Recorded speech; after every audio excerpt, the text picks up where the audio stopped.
ayudas a los sectores que más están sufriendo la crisis económica en nuestro país. Finalmente se tendrá que celebrar un Consejo de Ministros extraordinario el próximo viernes ante las nuevas exigencias que planteaban los morados. Julio Ariza, muy buenos días. Muy buenos días, aquí estamos otra vez. Ya, menos mal que has encontrado un rato para mí.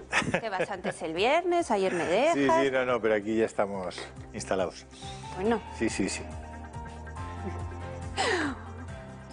Fernando, bienvenido. ¿Cuántos días sin verte también? Buenos días, yo es que como Julio estoy... Sí, también me tenías un poquito abandonada. Efectivamente, pero no sabe por qué no te quiero. No. Y por qué no queremos a la audiencia. No. De hecho, les voy a decir una cosa a los espectadores que les va a encantar.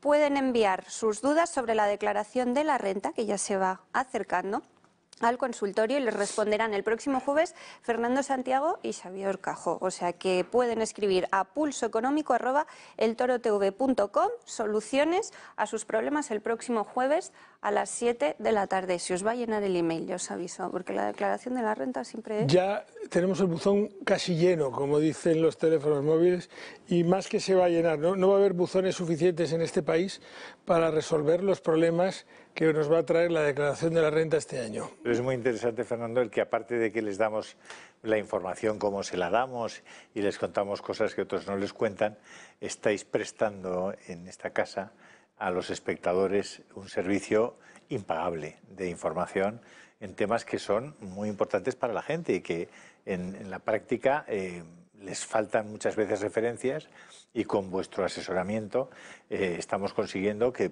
la gente pierda un poco menos de tiempo, que sepa dónde dirigirse, que sepa cómo hacer las cosas, ¿no?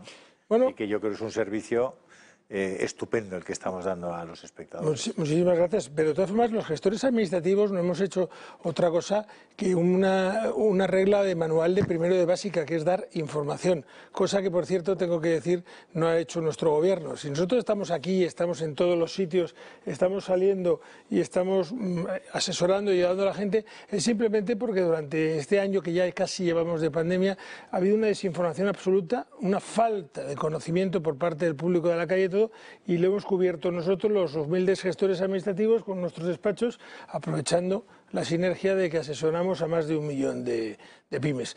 Es la pena, porque lo bueno hubiese sido que el gobierno hubiese tomado las riendas y hubiese dado esa información que a todos nos ha faltado. María Ruiz, bienvenida, también mucho tiempo sin verte. Sí, muchas gracias por invitarme, estoy encantada de estar aquí. Hoy tenéis pleno, mañana también. También pasado. Sesión de control. Intensa. Bueno, vamos a abordar todos estos asuntos y otros muchos que les planteábamos al inicio, y vamos ya, como cada día, Cristina Ramos, a las noticias. Muy buenos días, pues tenemos que comenzar recordando que hoy, 9 de marzo, justo hace un año, se cumplía ese día, ocurría cuando la presidenta de la Comunidad de Madrid, Isabel Díaz Ayuso, pedía el cierre de los colegios. Ya estábamos en plena pandemia, el gobierno lo negaba, pero aún así los datos, al menos aquí en la Comunidad de Madrid, evidenciaban que teníamos que empezar a tomar medidas para contradecir a todo lo que hacía Isabel Díaz Ayuso, que es lo que hizo el por entonces el ministro de Sanidad, Salvador Illa. Bueno, pues se convocó una rueda de prensa urgente con Isabel Díaz Ayuso para saber por qué motivos la presidenta de la Comunidad de Madrid estaba decretando el cierre de los colegios. Como les decíamos, un año después, y así estamos todavía en el estado de alarma, miles y miles de fallecidos a causa del coronavirus y muchas otras cosas que se podían haber evitado si no fuese por la nefasta gestión que llevó a cabo el gobierno de Pedro Sánchez. Vamos a recordar cómo ha sido todo este año, desde el 8 de marzo del año pasado, el día de la manifestación feminista, que tal vez sí podrían haber evitado desde el gobierno, o al menos hacerlo para intentar salvar 23.000 vidas. Nosotros creemos que España no va a tener, como mucho, más allá de algún caso diagnosticado. Esperemos que no haya transmisión local. Si la hay, será transmisión muy limitada y muy controlada. Decisiones adoptadas siempre en base al criterio que nos trasladan los profesionales y los expertos, y de combatir algunos excesos de alarmismo que en algunos casos se pueden dar. Yo lo que les puedo decir es que nosotros tenemos un sistema nacional de salud muy potente, que estamos preparados para hacer frente a cualquier situación y que no hay ninguna razón de salud pública que aconseje tomar ninguna medida o que impida la celebración de eventos de este tipo. Que desde la perspectiva del Gobierno de España y de todas las autoridades sanitarias hay una evaluación muy clara de que a día de hoy no hay razones de salud pública que impidan la celebración de un evento de estas características. En absoluto. Yo creo que tenemos un sistema de sanidad público extraordinario. No había riesgo para la salud, solo una histeria colectiva. Y el verdadero virus no era la COVID-19, sino el machismo. Madrid pedía cerrar colegios y Sanidad lo frenaba. Así se vivió en la semana previa al 8 de marzo de 2020, día en que las calles de Madrid y de toda España se llenaron de manifestantes que increpaban al machista, al violador y al heteropatriarcado.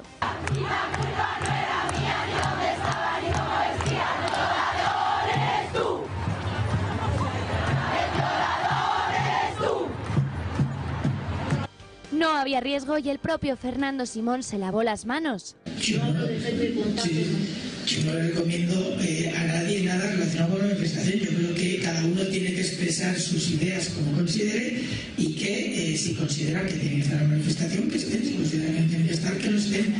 Si mi hijo me pregunta si puede ir, le voy a decir que haga lo que quiera. Y es que a las mujeres, tal y como dijo la vicepresidenta del Gobierno, les iba la vida en el 8 de marzo. ¿Qué le diría usted a una mujer que está dudando en ir o no a la manifestación del 8 de marzo? ¿Qué le diría? Que le va la vida, que le va su vida, que le va a seguir tomando decisiones para proteger su seguridad. Así que le diría que les va la vida. Y como nos va la vida en lo colectivo, porque en lo individual nadie se salva solo, que tienen que formar parte de esto. Y parece ser que tenía razón, a muchas les fue la vida. Miles de mujeres poco tiempo después habían perdido la vida por el coronavirus y la cifra siguió aumentando, porque en el 8 de marzo empezó todo. El empoderamiento y la reivindicación de la lucha feminista arrancaron una lucha aún mayor, la de toda una sociedad que aún convive con el virus que de haberse parado a tiempo no habría sido tan devastador. Y aunque el Gobierno sí supo cuantificar la participación de las manifestaciones feministas, aún no ha querido contar la verdadera cifra de víctimas del que ahora sí parece ser el verdadero virus, el coronavirus. ¿Cuántas mujeres son? ¿Cuántas mujeres en realidad habrán perdido su trabajo por la mala gestión de la pandemia? ¿A cuántas realmente les ha ido la vida en ello? ¿Cuántas mujeres han perdido un familiar? ¿Cuántas se han desgastado en los pasillos de los hospitales durante los meses de pandemia? ¿Dónde están esas cifras? La paradoja del 8 de marzo ha dejado a muchas mujeres ahogadas. Y es que todo empezó allí.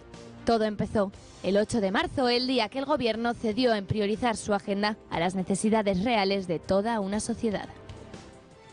Bueno, hablaremos de todo ello, pero también tenemos que avanzarles otro asunto. Lo hemos conocido hoy mismo tras la votación en el Parlamento Europeo de Carles Puigdemont. Finalmente, que ya saben, recordarán que huyó de la justicia y desde entonces vive en una mansión de Waterloo, ha perdido hoy mismo su inmunidad. En una votación llevada a cabo en el Parlamento Europeo durante el día de ayer, anunciaba hace unas horas el resultado de dicha votación. El trámite no supone, por cierto, que Puigdemont, ni Comín ni Ponsatí pierdan su condición de eurodiputados ni que sean extraditados automáticamente, sino que se reinicien de nuevo las euroórdenes en su contra que quedaron paralizadas el año pasado cuando asumieron su escaño como eurodiputados. Puigdemont, Comín y Ponsatí prevén dar este mismo martes una rueda de prensa para reaccionar al resultado y ya han dejado entrever que recurrirán la decisión del Pleno ante el Tribunal de Justicia de la Unión Europea, aunque ello no paralizaría la retirada del privilegio de la humanidad y se podrían reactivar las euroórdenes. Estamos muy pendientes, como les decíamos, de esta reacción de estos tres protagonistas, pero también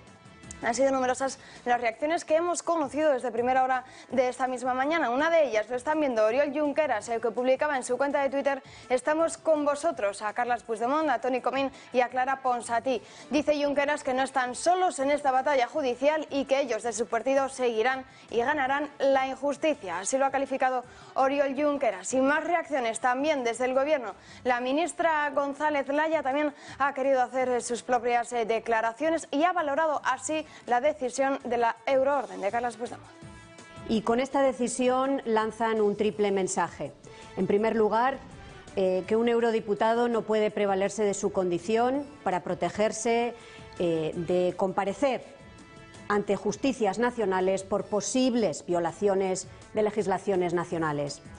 Un segundo mensaje de solidez del Estado de Derecho de España, de respeto al trabajo de la justicia española. Y un triple mensaje, y es que los problemas de Cataluña se resuelven en España, no se resuelven en Europa. Esta es precisamente la línea que ha venido manteniendo el Gobierno de España, tendiendo la mano a todas las fuerzas políticas catalanas para buscar una solución a los problemas de Cataluña a través del diálogo y de la negociación. Bueno, y más asuntos. Hoy ese Consejo de Ministros se llevarán a cabo muchas propuestas. Veremos cuál es la postura de Partido Socialista y de Unidas Podemos. Lo conoceremos en unos minutos, pero antes tenemos que avanzar otro asunto respecto a Podemos, precisamente a la formación morada. Parece que incluso los propios votantes, los miembros morados, no están muy de acuerdo con algunas de las decisiones que están llevando a cabo la ministra de Igualdad, Irene Montero. Vamos a conocer más asuntos y para ello nos desplazamos hasta la redacción. Ahí está nuestra compañera Marina Álvarez. Marina, ¿qué tal? Muy buenos días. Creo que tenemos novedades sobre esa polémica, podemos decir así, ley trans. Cuéntanos qué es lo que ha ocurrido, cuáles son las últimas novedades. Muy buenos días, Cristina. Pues efectivamente esa polémica ley trans que tanto revuelo está causando durante estos días, ahora quiere ser llevados por los de Podemos, atención, a las aulas. Quieren imponer los de Podemos una educación sexual obligatoria que acabe además con esa concepción tradicional, esa división de sexos entre hombre y mujer. Consideran que hasta ahora la educación en España la educación sexual ha sido algo muy esporádico y que además ha tenido cierto perfil tradicional con la que ellos quieren acabar. Bueno, pues este escándalo se produce un día después de que una charla de Irene Montero fuera suspendida por la Consejería de Educación de la Comunidad de Madrid. Ayer la ministra Montero iba a dar una charla en un colegio de San Blas, aprovechando que era el 8M, sobre igualdad, y finalmente fue suspendida. Así lo celebraba ayer el alcalde de Madrid, el alcalde Martínez Almeida, que decía que esta suspensión era muy provechosa, era profundamente beneficiosa para aquellos alumnos que se la habían evitado. Bueno, a mí en primer lugar tengo que decir que me parece profundamente beneficioso para la educación de esos alumnos que no tengan que escuchar a Irene Montero. Lo tengo que reconocer, que me parece que no les aporta absolutamente nada en su etapa de formación escuchar a una persona como Irene Montero, que en su trayectoria política se ha visto jalonada constantemente por muestras de intolerancia, de radicalismo, de sectarismo, de falta de respeto. Creo que si algo sobra en las escuelas de España es precisamente las políticas que predica y que propugna Irene Montero y que propugna Unidas Podemos. Por tanto, creo que los alumnos han salido ganando con esta decisión.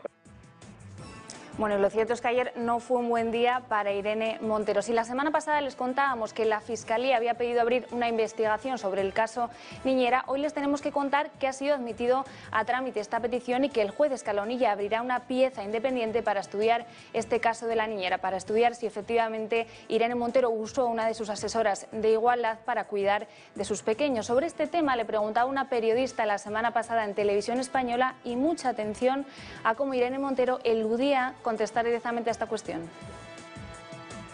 Pero yo le voy a preguntar sobre sus presuntos privilegios. La Fiscalía ha pedido al juez que investigue si contrató usted a la cuidadora de su hija como un alto cargo con un sueldo de 51.000 euros. Si hay que investigar los presuntos privilegios de la jefatura del Estado, también que habrá que investigar en el Congreso sobre sus presuntos privilegios. Habrá que investigarlo todo, porque todo es presunto. Y cuando luego quede archivado, como ha quedado archivado la Caja B, todas las supuestas financiaciones irregulares que Unidas Podemos y en concreto Podemos habría recibido, cuando todas esas cosas por decenas, bueno, hay quedan otros archivadas, casos en vivo, ¿no? ¿quién repara el daño? ¿Quién repara el daño? ¿Quién repara el daño de esas portadas? ¿Quién repara el daño de esas preguntas hechas por periodistas? Bueno, poco precisa era por entonces la ministra de Igualdad, Irene Montero. Pero Marina, aparte de la ley trans y de este caso de la niñera, son las dos polémicas más importantes que salpican a la formación morada, pero parece que de nuevo Unidas Podemos se tiene que enfrentar a un nuevo frente, a un nuevo choque con su socio de gobierno, con el Partido Socialista. ¿Qué es lo que ha ocurrido? ¿Cuáles son las posturas de unos y otros? Pues hoy tenemos que contarles un nuevo choque en el Gobierno y esta vez es por el reparto de esos 11.000 millones en ayudas directas que quiere dar Pedro Sánchez. A los de Podemos no les parece bien esta ayuda, este plan inicial que tiene Pedro Sánchez y quieren destinar 8.000 millones de esta cantidad, más de lo que pide la ministra Calviño, a ayudas directas. Quieren además que esto no lo gestionen las comunidades autónomas, sino que sea el propio Estado el que lo gestione. Como decíamos, esto contraviene ese plan inicial trazado por la ministra Calviño y por la ministra Montero. Son tales estas discrepancias que este plan que iba a ser aprobado hoy en Consejo de Ministros será finalmente aprobado en un Consejo Extraordinario que está previsto para este viernes. Cristina.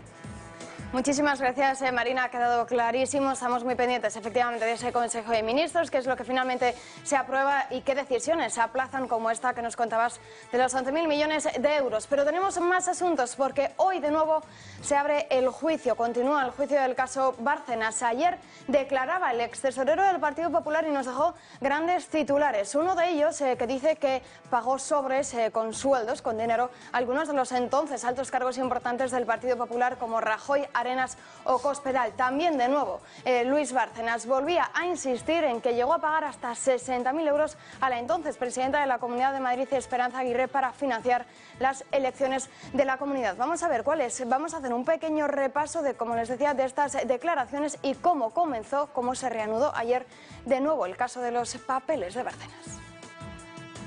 Bárcenas, el extesorero del Partido Popular, ha declarado ante el Tribunal de la Audiencia Nacional que entregó sobres con dinero de la contabilidad B del partido al expresidente del Gobierno, Mariano Rajoy, y a varios de los exministros. En alguna ocasión yo les he entregado el sobre con la cantidad que le correspondían, pero por citar los que figuran: Álvarez Cascos, Javier Arenas, Mariano Rajoy, María Dolores de Cospedal, Jaime Mayor Oreja, Federico Trillo Figueroa, José Miguel Ortiz Bordas, hay Pedro Arriola, que tiene muchas anotaciones. Estos sobresueldos se entregaban, según Bárcenas, porque cuando el partido llega al gobierno se produce la ley de incompatibilidades que ustedes conocen, que impide que un miembro del gobierno pueda cobrar ninguna retribución distinta a la de la percepción por su trabajo como servidor público. Como la publicación de estos papeles preocupaba al partido, le habrían planteado a Bárcenas cambiar los documentos con el fin los públicos y crear, digamos, la duda en la opinión pública en cuanto a cuáles eran los buenos y cuáles eran los malos, y si lo que había era una manipulación por parte de alguien para perjudicar al Partido Popular. Y por la manipulación de los papeles publicados le habrían ofrecido 500.000 euros en efectivo que aportarían empresarios a cambio de, por esa cantidad, cerrar el litigio, digamos, de carácter laboral que yo mantenía ya abierto con el Partido Popular. Por otra parte, el Tribunal de la Audiencia Nacional no se admite el careo entre el acusado, señor Bárcenas, y el testigo, señor Rajoy, al tratarse de una diligencia excepcional propia de la fase de instrucción y no del plenario. Así ha rechazado el careo entre Bárcenas y Rajoy, que solicitó la defensa del extesorero. La vista se reanudará este martes. Bueno, veremos cuáles son las declaraciones, como les decía, de este juicio de los papeles de Bárcenas, pero más asuntos y ya terminamos con esto, porque hoy 9 de marzo, como les anunciábamos, también es Consejo de Ministros. Hoy martes está prevista la aprobación que proponen desde Unidas Podemos, desde el Ministerio de Igualdad. Irene Montero quiere aportar 190 millones de euros que los facilite el Estado para ayudar a la conciliación laboral. Dicen que todos estos millones de euros están destinados para ofrecer ayudas por horas a las familias que tengan bajos ingresos y a las familias con hijos menores de 14 años. Estaremos muy pendientes de todas las reacciones, de todo lo que se apruebe, y también pendientes de las declaraciones que puedan hacer sobre ese aplazamiento que han hecho de esos millones para ayudar al comercio, al turismo y a la hostelería. Perdón, que se me había olvidado. Lo contaremos aquí en la redacción abierta de la mañana. Muchas gracias, Cristina. Pues sí, muy pendientes de lo que pase en el Consejo de Ministros, y además suponemos que en la rueda de prensa posterior también valorarán esta decisión del Parlamento Europeo de retirar la inmunidad a Carles Puigdemont y también a sus exconsejeros. Aprovechando que tengo a María, que no nos va a acompañar mucho más, me imagino que Vox lo habrá vivido como una victoria, ¿no? Es quien al final llevó a los golpistas ante la justicia. Bueno, como una victoria no nos atrevemos a vivirlo, ¿no? Porque todavía queda mucho camino. Esto es una buena noticia porque es empezar a andarlo, pero queda mucho camino y no parece que la posición de España sea muy unánime, ¿no?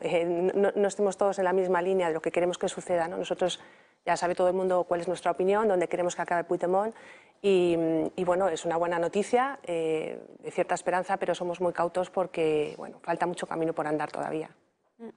No sé si esto además le va a acarrear problemas al Gobierno, porque el Partido Socialista finalmente votó a favor de levantar esta inmunidad. El Partido Popular y Ciudadanos, Vox también, por supuesto, cada uno con sus respectivos grupos, pero Podemos maniobró hasta el último instante. Personalmente, Pablo Iglesias hizo gestiones para tratar de impedir esta decisión del Parlamento, y luego todos los socios del Gobierno, Esquerra, Bildu, etcétera, etcétera, también. Claro, es lo que sucede cuando tienes al enemigo en casa, ¿no? Es un problema grave y sobre todo me preocupa el espectáculo tan lamentable que damos en Europa, ¿no? Lo que te comentaba, al final que queremos que tomen una decisión y dirán, bueno, poneros de acuerdo primero vosotros, ¿no? Para que decidamos por dónde tiramos, ¿no? Creo que es un espectáculo lamentable, pero es la consecuencia de tener al enemigo en casa. Pues sí. De lo que ha contado Cristina, a mí me ha marcado especialmente las declaraciones de Almeida sobre la suerte y qué bien que esos chicos no habían tenido que disfrutar, entre comillas, del adoctrinamiento de Irene Montero. A mí me gustaría que el Partido Popular, Almeida, Ayuso, cojan un par de expertos y se lean las leyes que ellos mismos han hecho en la Asamblea de Madrid respecto a la educación de los niños, respecto a la capacidad que tienen las asociaciones de gays y lesbianas de entrar en los colegios a adoctrinar a los chavales. Vox recientemente les ha dicho, por activa y por pasiva, que hay que poner el PIN parental, es decir, algo tan sencillo como garantizar por ley, con todas sus consecuencias, que los padres puedan decidir qué contenidos, sobre todo aquellos que tienen una especial significación ética, moral, antropológica, quieres que den a tus hijos o que no les den.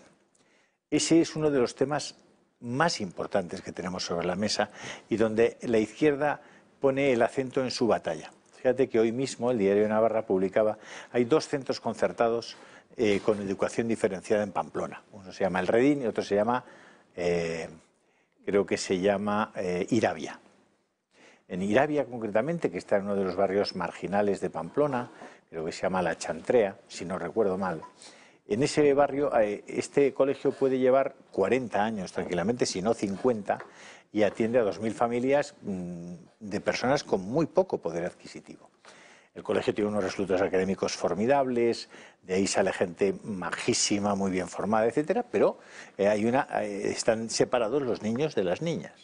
Bueno, el gobierno bilduetarra y PNVtarra y socialistarra de allí, pues se ha puesto como objetivo quitarles la subvención.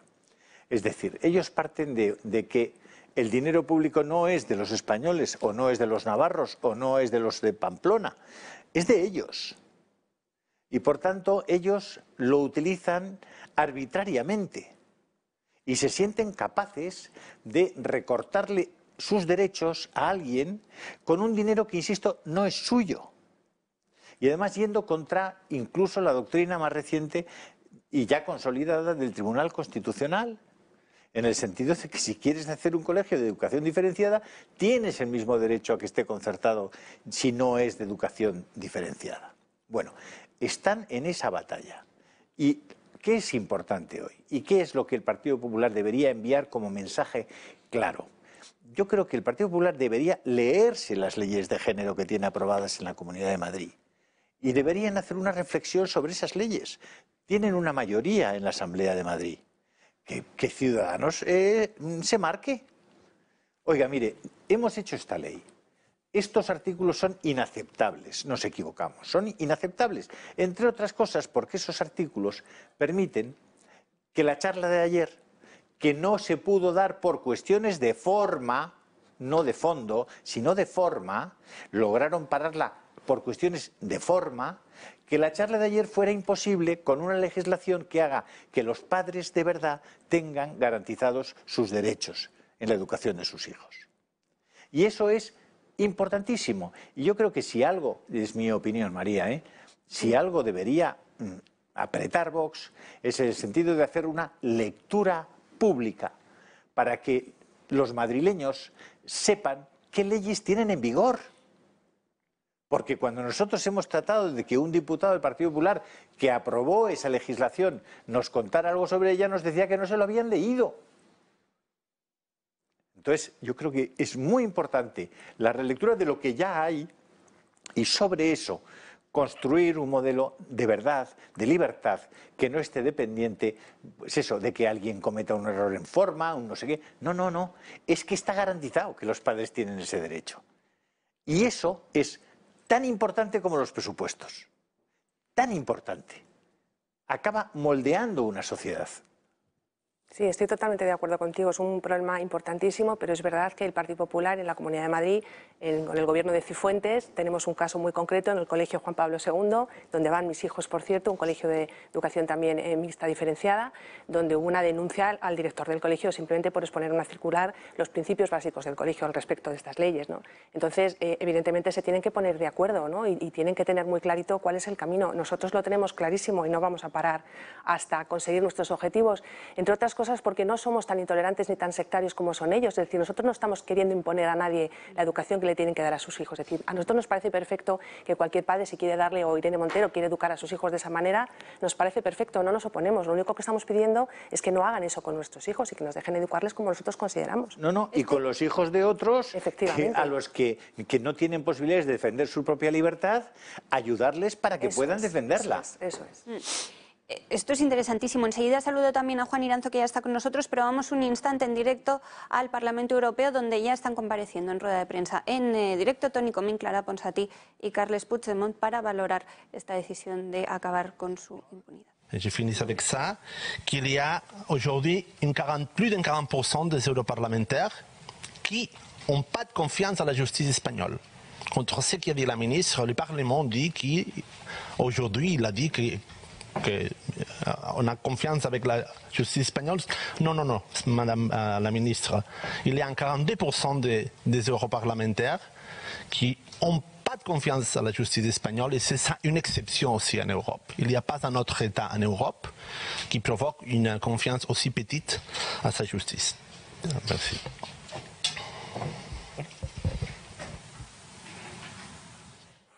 Bueno, yo de francés no sé nada. O sea que yo sí, no, simplemente él estaba diciendo, no sé en qué términos ha resultado la votación, pero está explicando que hay un 40%, que la ministra debió decir que los eurodiputados tienen confianza en la justicia española y él le está respondiendo que hay un 42% de eurodiputados que no tienen confianza en la justicia española. Eso pues puede ser verdad, pero es tan cierto como decir que el 58% sí. Así que han ganado y como somos demócratas, pues ¿qué le vamos a hacer? Veamos que debe haber muchos eurodiputados que están encantados con ese tipo de comportamientos, como el de Puigdemont, etcétera. Pues sí, pero si es que para gustos están hechos los colores, si es que aquí se dedican a quemar por las noches las calles de este país, pues lo que te va a sorprender que haya unos diputados, desde Daniel Cohn-Bendit hasta no sé quién más, que aprueben ese tipo de comportamiento. Bueno, pues allá ellos.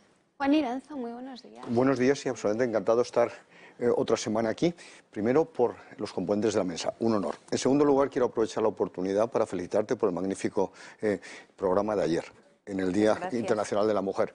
Y en tercer lugar, felicitar también al presidente, don Fernando Santiago, de los gestores, por ese magnífico barómetro que nos ha dado una información muy real sobre la grave situación en la que se encuentran, cuando menos, 130.000 empresas españolas. Yo creo que es una cifra que nos debe hacer reflexionar a todos y, sobre todo, probablemente los 200.000, a los que también hacen referencia, que pueden interponer un recurso para solicitar indemnizaciones, etcétera, probablemente esa es la causa por la que se van a dar los 11.000 millones. Y luego, por otro lado, no puedo estar más de acuerdo que la libertad es fundamental y para ser de verdad libre hay que tener una educación libre. Primero para los padres, pero segundo para los hijos, puesto que formarte en libertad significa que tienes capacidad autocrítica, que tienes criterio, que hay que valorar el esfuerzo. Y eso es fundamental.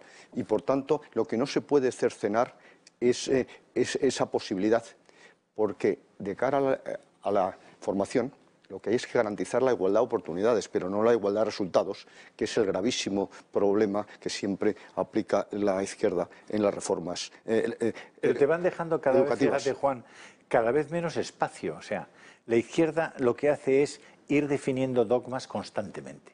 Es decir, tienen una idea de un asunto, dogma. Oiga, que yo quiero hablar. No, ¿cómo va a hablar usted sobre eso? Si usted habla sobre eso, es un racista. Si usted discute sobre eso, es un homófobo. Si usted discute sobre eso, es un intolerante, un fascista, un no sé qué. Oiga, pero espere, es que eso que usted ha definido como dogma, es que no lo es. Es que es una cosa completamente discutible. Es más, desde algunos aspectos, muchas veces los propios aspectos biológicos o antropológicos, directamente lo que usted define como un dogma sobre el que no se puede discutir es falso. Simplemente falso, y no encaja ni siquiera con la naturaleza de las cosas o con la propia naturaleza del ser humano. Pero claro, ellos, lo que ahora llaman eso del relato y tal, se han colocado por delante de ti y ya tú vas un poco a rebufo, tienes que ir defendiéndote de que... Yo creo que tenemos que tomar la iniciativa de los debates, pero con mucha más valentía. Es decir, tenemos que ir atrás de nuevo, antes de que ellos definan el propio dogma y decir, oiga, pero ¿qué me está usted contando? Por eso estamos en esta mesa, precisamente. Claro. Pero además hay que tener en cuenta que, primero, utilizan esa metodología, pero segundo, cuando hay realidades científicas, en muchas ocasiones las cuestionan, porque a mí me ha ocurrido con el cambio climático. Dice, vamos a votar si hay cambio climático o no. Y recuerdo que dije, fue en una reunión internacional en el Reino Unido, digo, señorita, es que la ciencia no se vota, se demuestra, empíricamente y se contrasta. Pero hay gente como Irene Montero que cree que puede abolir la estadística, la medicina, la psiquiatría, la biología. Pues si a ella no le gusta, se puede abolir. Pero si de verdad eso se pudiera conseguir mediante consensos democráticos, ¿qué ley tendríamos que abolir inmediatamente? La ley de la gravedad, que es la que más problemas ha ocasionado siempre al ser humano a lo largo de su historia. Bueno, pues a ver si Irene Montero se atreve a tirarse desde una ventana con el convencimiento que esa ley se puede abolir por decisión democrática. En realidad casi es lo que están haciendo, muchas veces tirarse por la ventana con las decisiones que toman y las cosas que dicen, que todas al final acaban volviéndose contra ellas, como sí, lo que ha ocurrido. A nosotros. Claro, sí, bueno, pero al final están haciendo tantas barbaridades que se vuelve contra ellos, ¿no? Este discurso feminista absurdo en el que al final ya acaban enfrentadas las mujeres contra las mujeres, ¿no? Es un poco la línea que siguen. Y por eso, en este tema de la libertad, es importante también tener en cuenta que por eso tienen tanto afán por acabar con la escuela concertada, porque ahí es donde nos hacemos fuertes, ¿no? Los padres, y donde se hacen fuertes los ciudadanos, y por eso quieren acabar. Se harían todavía se hace fuerte la libertad. Se harían todavía más fuertes si se apostara seriamente por el cheque escolar. Eso es. Y se permitiera que fueran los padres los que decidan a qué escuela, a qué colegio, a qué instituto quieren que vayan sus hijos, de cualquier naturaleza.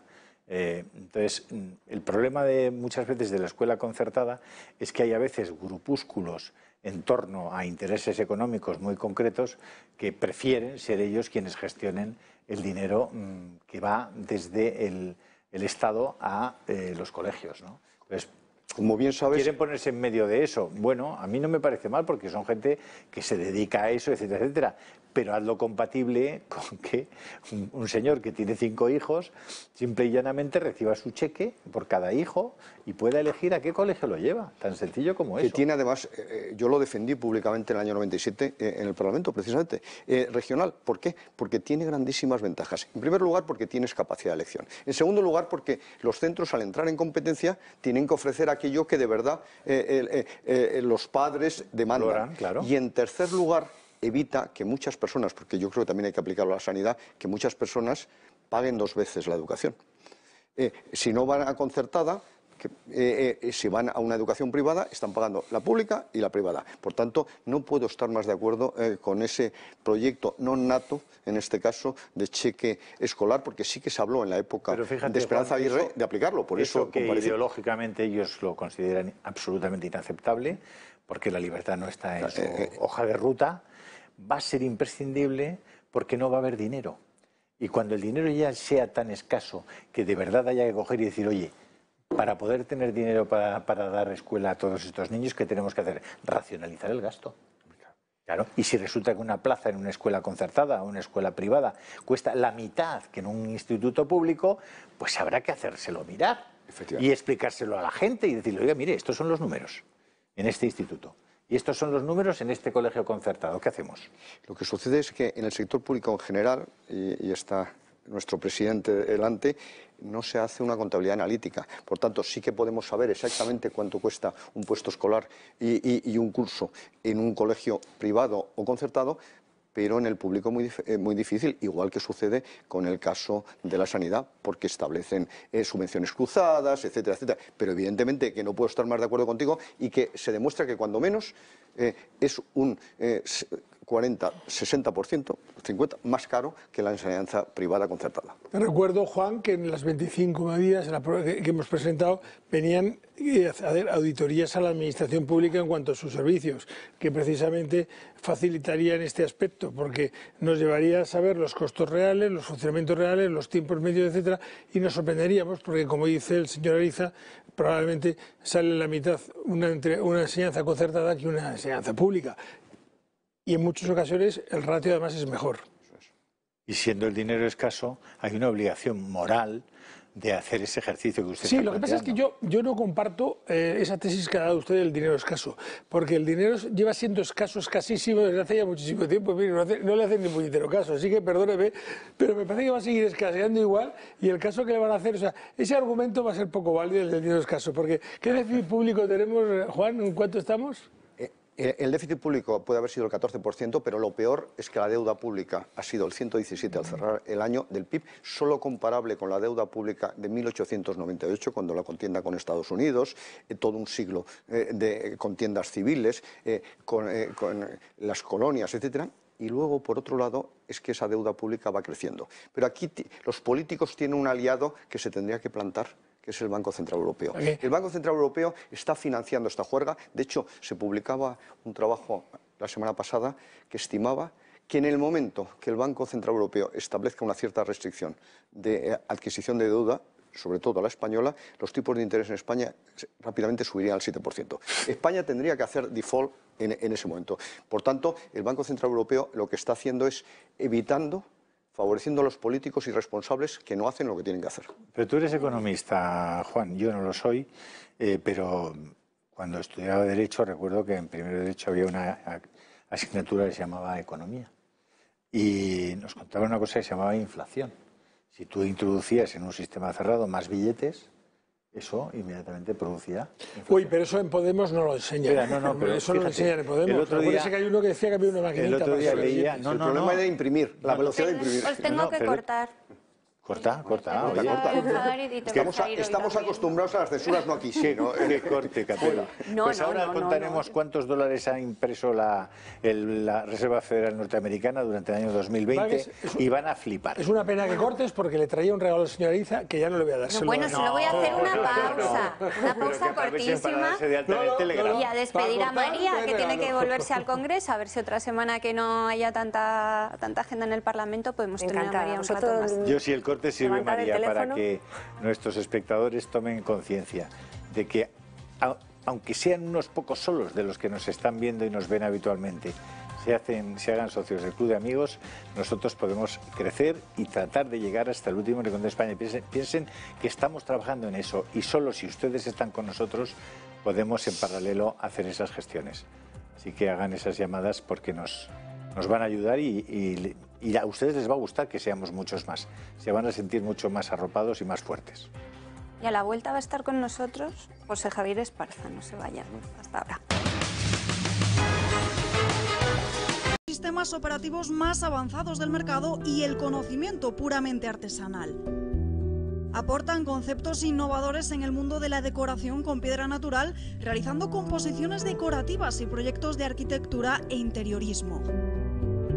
Pardo Stone Design descubre la artesanía en piedra y haga su sueño realidad. El show continúa. Seas como seas, hay un extra tiernos para ti. Están los extra divertidos, que piden ternura. Los extra foodies, que adoran descubrir sabores sorprendentes. Y los extra instagramers, que les apetecen me gustas. Los extra vitales, que quieren ligereza sin renunciar al sabor. Y los extra exigentes, que no se la juegan con la terneza. Todos tienen algo extraordinario que los une. Los extra tiernos. El Pozo, uno más de la familia. El Club de Amigos Amigos les brinda la oportunidad de comprar un nuevo lote de libros, el lote aristocrático, en los que ustedes podrán conocer la sociedad inglesa de finales del siglo XIX mediante la lectura de los 2 libros que componen este pack. Daniel de Ronda, donde su autor George Eliot nos cuenta cómo un joven vive atormentado en su interior por desconocer su verdadero origen, a pesar de vivir como un caballero en compañía de su aristocrático tío. Además, la famosa novela de uno de los más leídos autores ingleses, El retrato de Dorian Gray, en la que Oscar Wilde hace una brillante reflexión acerca del bien y del mal a través de un exquisito análisis de la vanidad y del deseo de la eterna juventud. Llamen al teléfono del Club de Amigos y soliciten nuestra oferta del lote aristocrático por el precio de 29,99 euros más gastos de envío, 5 euros en la península, 10 euros en Baleares y 15 euros en Canarias, Ceuta y Melilla. Unidades hasta agotar existencias. Seas como seas, hay un extratiernos para ti. Los extratiernos, extraordinarios y extratiernos para todos. El Pozo, uno más de la familia.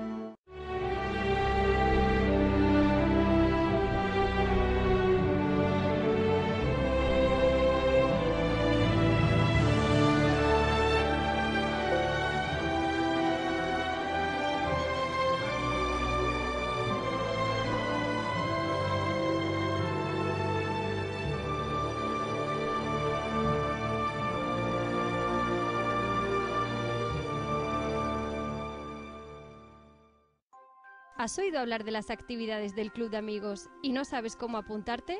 Te lo explicamos en 3 sencillos pasos. Abre tu navegador web habitual. Escribe en el buscador nuestra página web clubdeamigos.eltorotv.com/agenda y presiona la tecla Intro. Accederás a nuestro calendario, donde podrás ver toda la información necesaria. Selecciona la que más te guste y regístrate.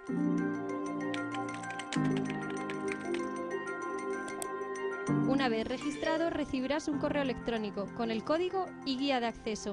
Te esperamos. Club de Amigos del Toro Televisión.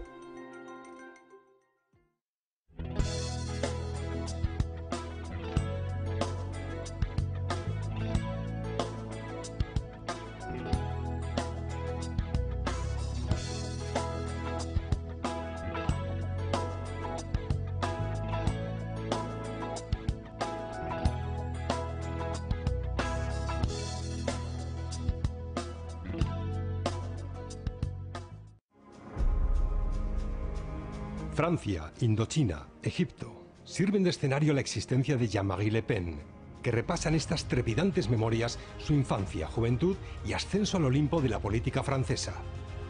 En ellas descubrimos el lado humano de uno de los protagonistas más controvertidos y carismáticos de la segunda mitad del siglo XX. Le Pen, hijo de la nación. Cómpralo ya en www.homolegends.com.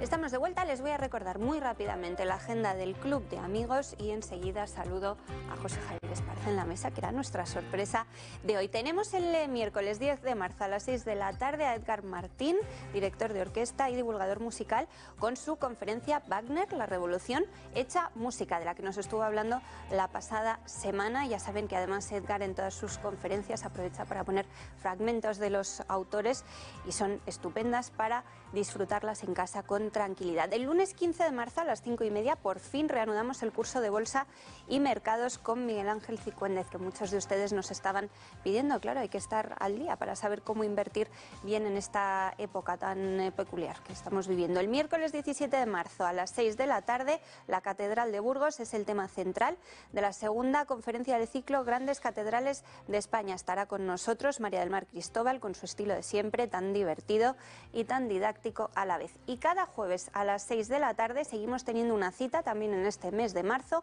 con Fernando Paz. Este jueves vamos a hablar de ideología de género, aprovechando que ayer, lunes 8 de marzo, celebrábamos el Día de la Mujer.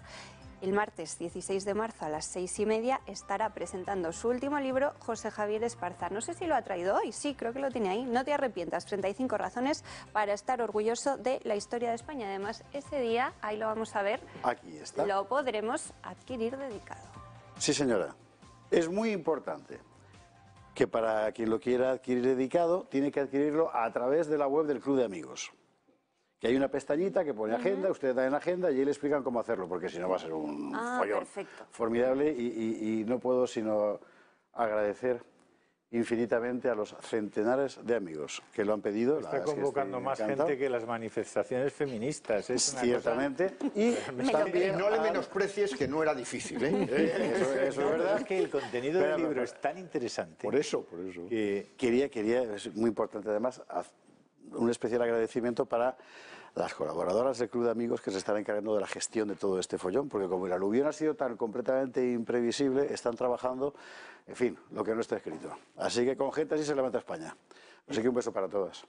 Y luego el tema del contenido del libro, que a mí me parece... Hemos preparado para el final del programa, María, ¿verdad?, un vídeo que son unas declaraciones del primer ministro, no del primer ministro, del ministro de Finanzas francés, que se llama Bruno Le Maire o Le Maire, que explica, en el que anima fundamentalmente a que la gente lea, ¿no? Y hay un momento en el que dice: salid, desenganchaos de vuestras pantallas y entrad en los libros. Las pantallas os vacían, los libros os llenan. Ese vídeo maravilloso de 3 minutos lo pondremos al final para hacer un alegato sincero a que la gente trate de llenarse hacia adentro, empapándose en libros como el de José Javier Castilla y otros muchos libros. Juan Antonio Castro. El de José Javier Castilla también. ¿El de? José Javier Castilla también. Un abrazo para José Javier Castilla. Hombre, enorme. Pero el de Juan Antonio Castro, que acaba de publicar. Sí, señor. No solo es Soros. No el otro día estuve presentándolo en El Gato, sí, efectivamente. Es decir, que los libros realmente te llenan, te aportan, te mueven la imaginación, te mueven la inteligencia, la reflexión, la crítica. Y las pantallas nos están como chupando constantemente, vaciando nuestro espíritu. Así que les animo muchísimo a que se reencuentren con los libros, aunque sea poco a poco, pero reencuéntrense con los libros. Lisez, como dice el ministro francés, lisez, leed. Bueno, no solo vamos a hablar del club con José Javier, que viene hoy por primera vez a la redacción, pero espero que no por primera vez, no. Bueno, pero sí, muy poquito, claro. Es que con estos horarios que tenemos... O sea, anoche cuando me fui, Ariza estaba sentado aquí. Hoy cuando vuelvo, Ariza sigue sentado aquí. O sea, yo sospecho que no se levanta. Sí, me levanto, pero despacio. Hombre, podríamos hacer la redacción abierta de la madrugada. Oye, déjame, tengo pendiente preguntarle a Juan Iranzo, perdóname. ¿Por la recaudación? No, por los dólares. O sea, Juan, explícame cómo es posible que en Estados Unidos tenían una masa monetaria en billetes verdes de 15,33 billones y en un año pasado a 19,2 billones y no hay inflación. Explícamelo porque, y sobre todo, ¿cómo se justifica eso?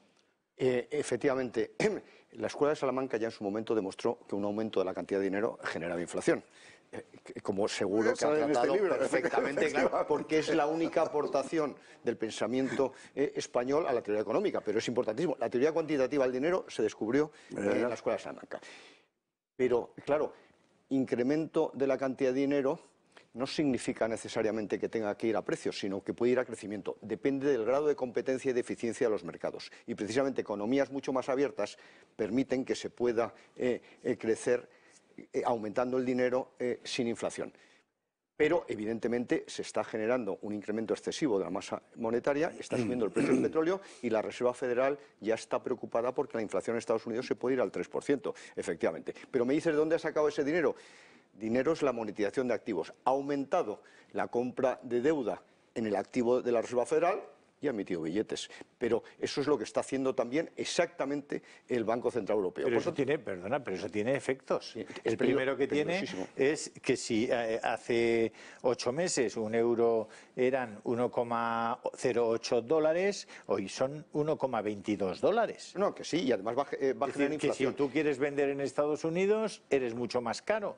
Desde Europa, también desde China. Y si tú eres americano y quieres exportar, pues lo tienes mucho mejor. Efectivamente. Yo creo que hay, y antes lo decía para el Banco Central Europeo y ahora también para la Reserva Federal, hay que cambiar esa política de monetización de deuda. Aquí está algún alumno en el estudio, aunque fuera, del CUNEF. Les explicaba perfectamente que había una forma ortodoxa de financiar la deuda, que era mediante el déficit, que era mediante emisión de deuda, y otra no ortodoxa, que era monetizando.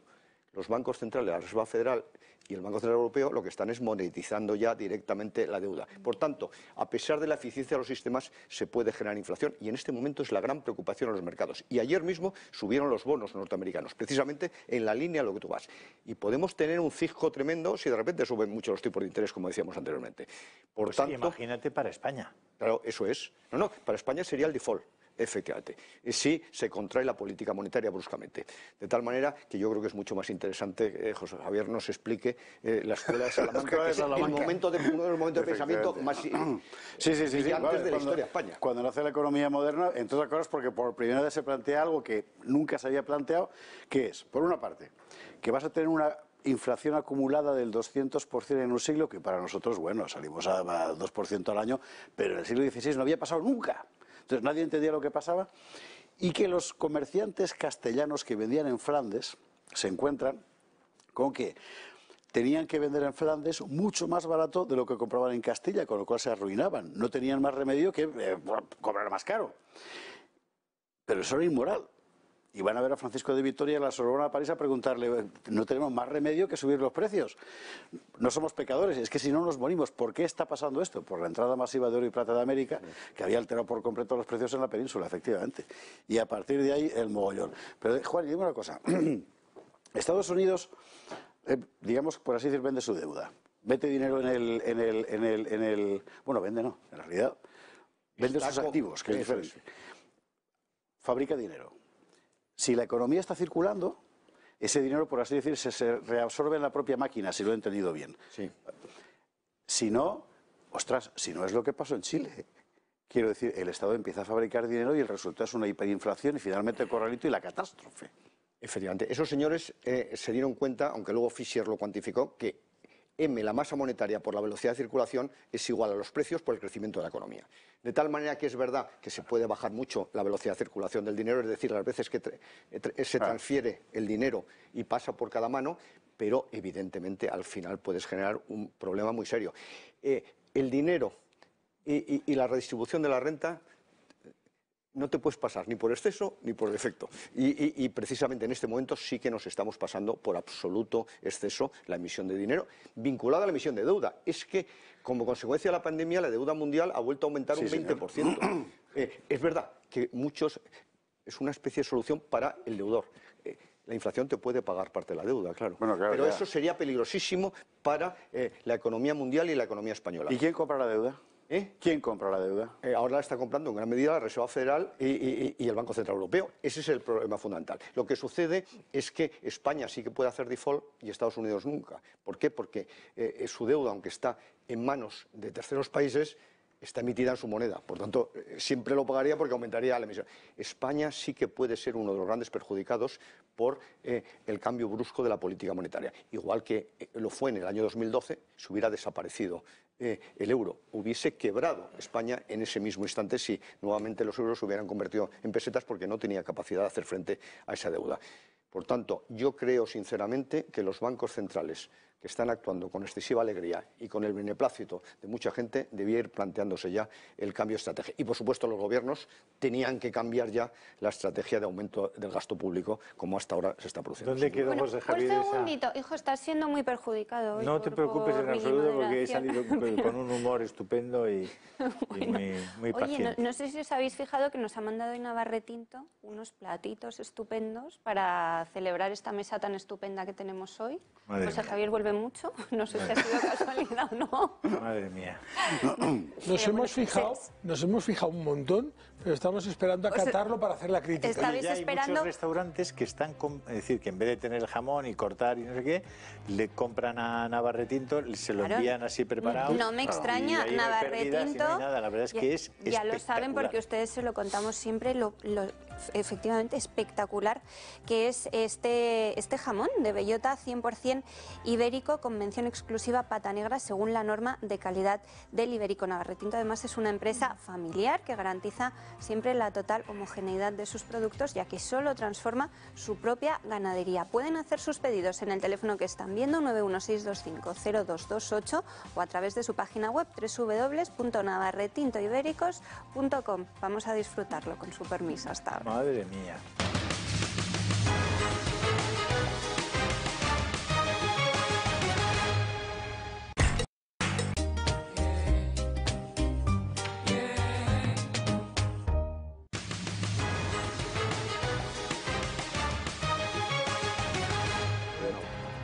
Bueno, les dije que nos íbamos a tomar el jamón que nos ha enviado Navarretinto y vaya que sí hemos cumplido. Hemos dejado testimonial para que los espectadores vean que era un plato de jamón, María, que no lo hemos cambiado por otro. Sea usted sincera a nuestro público y diga que se lo han comido, porque usted que se fijen las cámaras dónde están los platos y dónde estamos nosotros, que estamos con agua. Juan y yo estamos con agua. Bueno, nada, nos hemos desplazado a por el... ¿Y cómo estaba?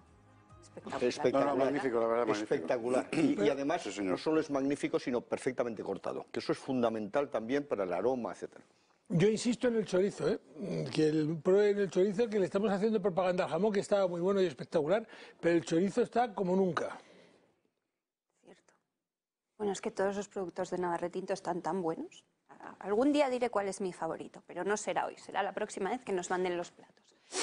Teníamos que hablar del barómetro, Fernando, que habéis publicado. En la segunda hora de programa también vamos a tratar el asunto de la hostelería y cómo afecta que el Gobierno, por sus luchas internas, haya aplazado hasta el viernes este paquete de 11.000 millones de euros. Vosotros, con datos actuales, ya tenéis un esbozo del panorama que es terrorífico, ¿no? Sobre todo para las pymes, que iban a ser las grandes pues agraciadas con estas ayudas directas. Es efectivamente, es terrorífico. Empezando porque 130.000 pequeñas y medianas empresas están ya para presentar concurso a acreedores. Por eso el Gobierno va a prorrogar. Yo lo llevo diciendo mucho tiempo. ¿Qué va a ocurrir? Pues que van a volver a prorrogar otra patada adelante, para que luego en lugar de 130.000, Juan, sean 180.000 o 200.000. Porque al final el dato del barómetro también recoge las 300.000 empresas que están en ERTE, con lo que eso conlleva, y que de ellas, pues 113.000 empresas están con ICO. Las pymes, sobre todo, necesitan financiación, ¿no? Esto también lo Las pymes lo que necesitan, vamos a empezar, es ayuda directa. Que es que no entendemos cómo después de un año, cuando todos los países europeos han ido a la fórmula de ayuda directa y les está yendo bien, nosotros seguimos discutiendo si las pymes necesitan financiación, si no necesitan, si dejan de necesitarla.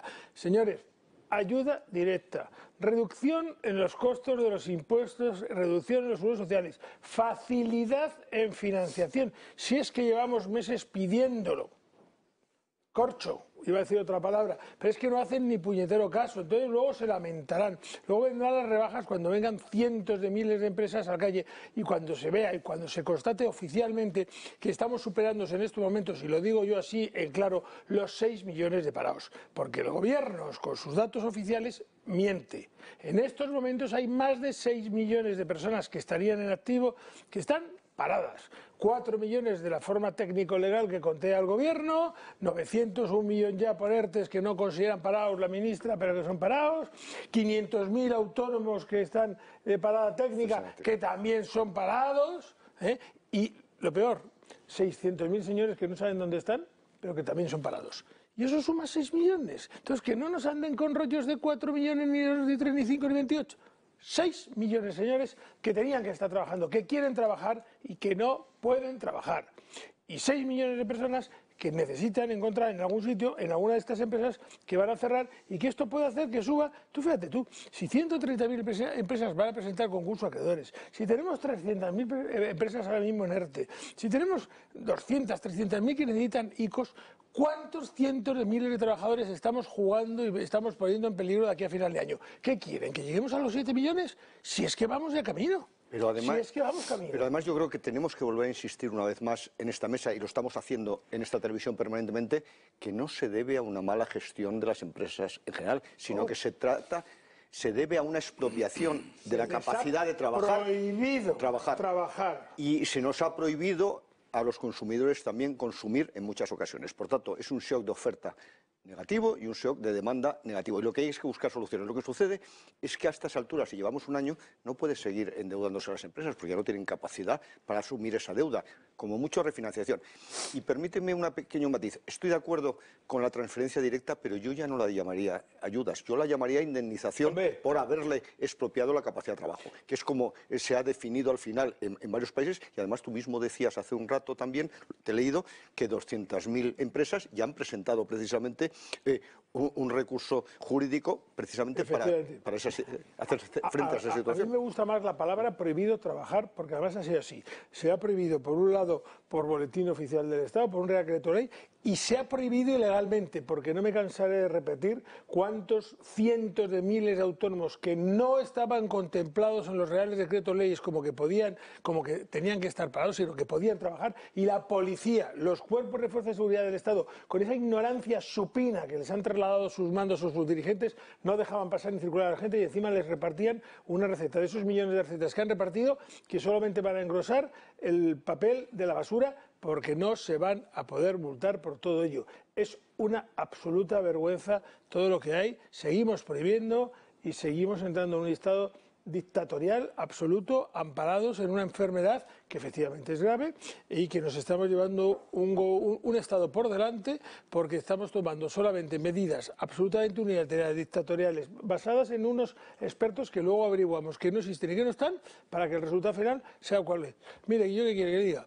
Yo, que tengo que recorrerme toda España, veo las comunidades autónomas donde tienen cerrados hostelería, tienen cerrado absolutamente todo, y tienen un poquito menos de incidencia, que un Madrid que cómo está. Y mire que no soy, a mí Ayuso no es que me caiga especialmente simpático, pero ole, ya nos gustaría tener un Ayuso en condiciones y que hubiese apostado, que lo único que ha hecho es lo que dijimos en su momento, 50% salud, 50% economía.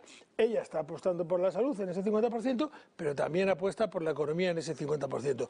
Ahora, los madrileños saldremos adelante. Los demás, vamos a ver. Oye, Fernando, qué bonito este pisacorbatas que nos has regalado. Señor, Además, nos ha traído unos cuantos para que todos los que hoy se hagan socios del Club de Amigos, cuando reciban el carnet del Club de Amigos, recibirán este pisacorbatas que nos ha regalado Fernando Santiago, precioso, con la bandera de España. Así que ya saben ustedes. Para los amigos, para los del Club de Amigos, que a su vez, es que ya no lo dice, ¿cómo se nota que está últimamente cansado? ¿Qué pasa con el Telegram? Yo no veo el Telegram que avance, 36.000 simplemente tiene, señora Ariza.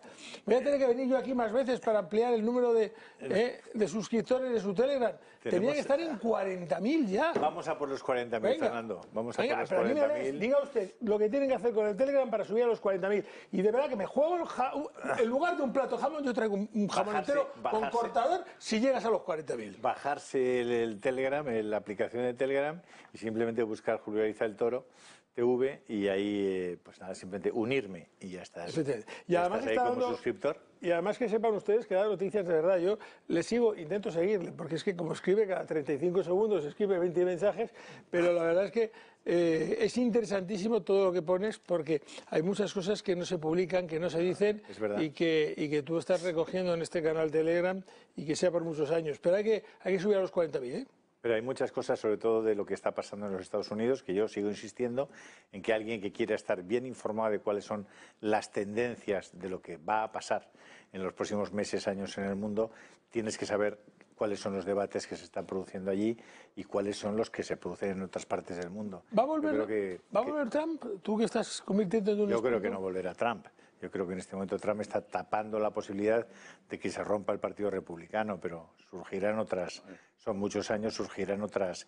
Además, a mí me gustaría que no volviera personalmente. Creo que debería volver alguien que sea capaz de tener y representar muchas de las ideas que representa Donald Trump, pero un poco menos desperpento en sus comportamientos, sinceramente. Los líderes son fundamentales y yo no me quiero quedar con las ganas, José Javier, de preguntarte, a lo largo de la historia, hasta el siglo XX, ya no entremos más, hasta el siglo XX, en España, ¿quién fue el gran gobernante para ti y cuál fue el pésimo gobernante?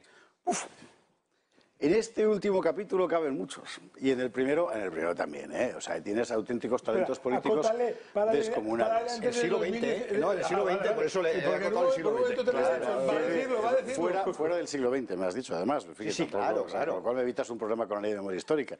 ¿Por qué no vamos a engañar? Tienes gente extraordinaria como Cisneros, por ejemplo. El cardenal Cisneros es una de las mayores mentes políticas de Europa, sin ninguna duda, de la historia. Pero hay que pensar en los reyes que concibieron por primera vez España como una unidad política singular, que fueron los visigodos. Y es una tarea consciente de unificación legislativa, religiosa, social, etcétera, ¿no? Y luego muchos otros. Felipe II, tan denostado por la leyenda negra, boba leyenda negra, en cuanto conoces el desarrollo científico y tecnológico de la España de la época, etcétera. Es un personaje realmente admirable. Incluso alguien tan denostado como Carlos II el Hechizado, siempre al final reducido a esa imagen absolutamente mórbida de sus cuadros, es la primera vez que un país europeo consigue déficit cero, por ejemplo. Sí, señor, la economía de la época de Carlos II es extraordinaria. Organizaron, en fin, ya quisiéramos ahora tener los ministros que tuvo Carlos II en aquella figura de los válidos. Te iba a hacer el chiste con la B, pero no lo haré. Efectivamente, el primer gran pelotazo de corrupción urbanística de España fue del Duque de Lerma, sí señor. Atentos a la jugada, o sea, el tío decide. Se compra un montón de casas en Valladolid y convence al rey para cambiar la corte de Madrid a Valladolid. Con lo cual la gente que se va a Valladolid compra la casa y el tío se forra. Acto seguido, compra un montón de casas depreciadas en Madrid y convence al rey para cambiar la capital de Valladolid a Madrid. Con lo cual se vuelve a forrar. En fin, una cosa impresionante. No me extraña que hasta su hijo le diera, mira, donde está la Capitanía General, al lado del Palacio de Oriente, eso era el palacio del hijo. ¿Pero existía en otros países la figura del válido? Bueno, sí, claro, y del primer ministro, sí, es un clásico. Ha sido bastante exagerada, por cierto, lo que pasa es que es verdad. Vamos a ver, el rey de España no era exactamente el jefe de un poder ejecutivo, salvo en el caso de Felipe II, que era un animal político en el sentido estricto del término, ¿no? Eran figuras que tenían que hacer frente a una extensión territorial como jamás se había conocido. Y además al crecimiento acumulado a lo largo de los decenios de una serie de intereses de grupo, de territoriales, etcétera, que eran muy complicados de negociar. Alguien debería haber sacado la experiencia de lo que fue, por ejemplo, el caso de Antonio Pérez, pero Olivares, o la pasión de mandar, que diría Marañón, era un gran político. Pero parece que hay situaciones en las que realmente tienes que lidiar con la catástrofe, ¿no? Y al final aquello le salió mal. Y para los liberales, para nosotros, el gran traidor, el nefasto para España fue Fernando VII. No sé si tú... Claro, y su marido Godoy. No, pero ahí tienes que, fíjate, todavía en el tiempo de Carlos IV, que era un rey muy limitado, todavía hacemos la machada, con perdón por el lenguaje de género, de la expedición filantrópica de la vacuna. Eso es, sí. Que es impresionante. Nadie había hecho nada parecido desde 1803, ¿no? Y Fernando VII, bueno, al final eran tal para cual. Pero fíjate, al final fallan los reyes, pero hasta el pueblo. Es una cosa muy interesante. El único comentarista que ve claramente por qué España consigue resistir a Napoleón es, mira tú por dónde, Carlos Marx. Carlos Marx, para pagarse sus innumerables vicios, escribía artículos en Estados Unidos y mandaba artículos a periódicos norteamericanos, ¿no? Y en uno de ellos cuenta, cuando Napoleón llega a España, cree que España, como toda monarquía absoluta, va a bastar con quitar la cabeza para que se caiga todo el edificio. Pero España no era una monarquía absoluta como las europeas, sino que desde tiempos de la Reconquista tenía una tradición de libertades civiles en el nivel municipal, provincial, etcétera, que pudo recoger la legitimidad del suelo cuando la corona estaba secuestrada literalmente, en realidad autosecuestrada, porque era un membrillo, pero bueno, en Francia, ¿no? Y eso Napoleón no lo podía haber previsto y no lo entendió nunca, porque le había cambiado el mundo, claro. Napoleón era un tipo moderno. No entendía ese poder de la libertad tradicional española, que es uno de nuestros rasgos más, en fin, definitorios, y que esperemos que emerja aún a pesar de las mascarillas que nos manchan la boca. Y se mantenga. Ahí estamos. Ojalá. Señor. Me encantaría que te quedases hasta las 2, pero tienes que ir. Tengo que irme porque, además tengo que decir por qué, porque ha fallecido esta mañana, muy temprano, la madre María de Jesús Velarde, fundadora de las hermanas de las hijas de Santa María del Sagrado Corazón, unas monjas muy famosas porque son las monjas café con leche por el hábito que llevan. y que tenía mucha relación personal y familiar con ella, y está de cuerpo presente ahora mismo en Galapagar, en el Colegio de Veracruz, así que me voy a verla. Y desde aquí, además, como sabemos que era espectadora, que rezó muchísimo por Julio cuando estuvo con el COVID y tal, pues mandar un abrazo a toda la comunidad, ¿no? Pues gracias. A ti, ¿Vuelve pronto? Sí, señora. Te vemos esta noche y yo, si Dios quiere, te visito mañana. Venga. Hasta luego. Bueno, vamos a seguir hablando de economía. Tenemos que dar datos enseguida. Volveremos a lo que nos contaba Fernando. Hay 200.000 empresas ya pensando en reclamar indemnizaciones. Yo creo que este asunto además va a ser clave, ya que no se puede, parece, según la Fiscalía, pedir ningún tipo de responsabilidad al Ejecutivo por los fallecidos. Parece que al menos en la parte patrimonial pues puede haber algún consuelo para algunas personas. Pero tenemos también que contarles cómo han empezado a caerse ya algunos de los patrocinadores del Mobile. El año pasado no se pudo celebrar por el coronavirus y este año la cosa no tiene mucha mejor pinta. Vean. El fabricante sueco de telecomunicaciones Ericsson ha anunciado que no participará en la edición de 2021 del Mobile World Congress en Barcelona, que está previsto que se celebre entre el 28 de junio y el 1 de julio debido a la situación actual como consecuencia de la pandemia del coronavirus. La compañía ha asegurado que su principal responsabilidad es la salud y el bienestar de su gente, por eso han decidido no participar en el Mobile. En este sentido, Ericsson ha detallado que esta dura decisión es el reflejo de su compromiso con la gestión de la pandemia, desde el punto de vista de las personas y en relación a su movilidad, mientras se desarrollan los programas de vacunación en todo el mundo. Además, el fabricante sueco ha indicado que espera volver a participar en futuros eventos y seguir colaborando estrechamente con la GSMA, la asociación que engloba a la industria de la telefonía móvil y sus socios del sector. Ericsson ya fue una de las primeras grandes empresas internacionales que anunció en 2020 su decisión de no participar en el Mobile, que terminó siendo cancelado debido a la expansión del coronavirus y después de que una treintena de empresas hubieran anunciado que no asistirían.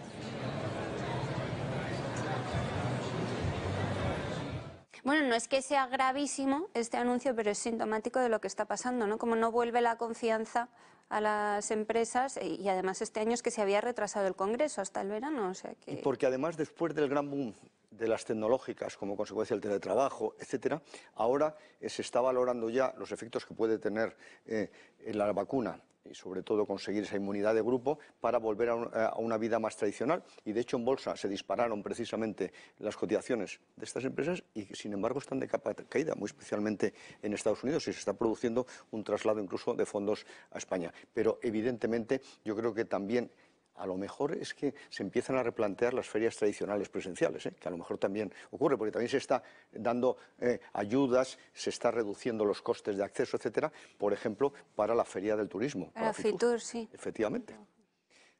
Pero y sería, para Madrid sería, y supongo que para Barcelona, regular, ¿no? Que cambiasen el modelo de los Nos estamos anticipando quizá, pero una de las razones por las que se ha hundido la ocupación hotelera, entre otras, la fundamental es el turismo, pero es que no se han producido congresos ni grandes ferias, que son precisamente las que en momentos puntuales ocupan la hostelería en las grandes ciudades, muy especialmente en Madrid y Barcelona.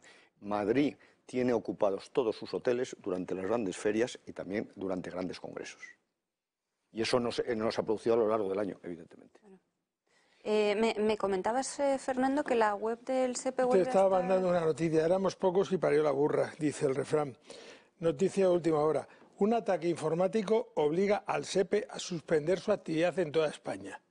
Si es que con un sistema obsoleto de 35 años de antigüedad y con una organización que no funciona, ¿a qué está esperando la ministra a cesar a ese director general? Coño, ¿a qué está esperando? Que lleva un año, señor Gerardo, llevamos un año que funciona mal el SEPE, la gente no cobra, la gente no funciona, y encima usted ahora tiene un virus que se lleva por delante. Váyase a su casa, hombre, que tenemos cientos de miles de trabajadores que no están cobrando por culpa suya, es que es indignante, y cobrando del área público, lo que tenía usted de cajero, de cajero limpiando las oficinas del SEPE, que es una vergüenza. Pero además no es una sorpresa. Perdóname, señora Ariza, pero es que me cabreo. Hace mucho tiempo. Es que ya lo dijiste hace mucho tiempo. Que lo íbamos diciendo, pero es que este tío sigue ahí de director general, se le ofrecen cosas y hace la callada, no se reúne con ningún sitio, no da la cara, firma un simple convenio de información con los redes sociales simplemente para hacerse la foto con la ministra, coño, y resulta que es que hay un montón de gente que está sin cobrar, que están pasándolo mal y tenemos que estar aguantando estas noticias. Que el SEPE ataca un virus porque los sistemas informáticos. ¿Qué gobierno tenemos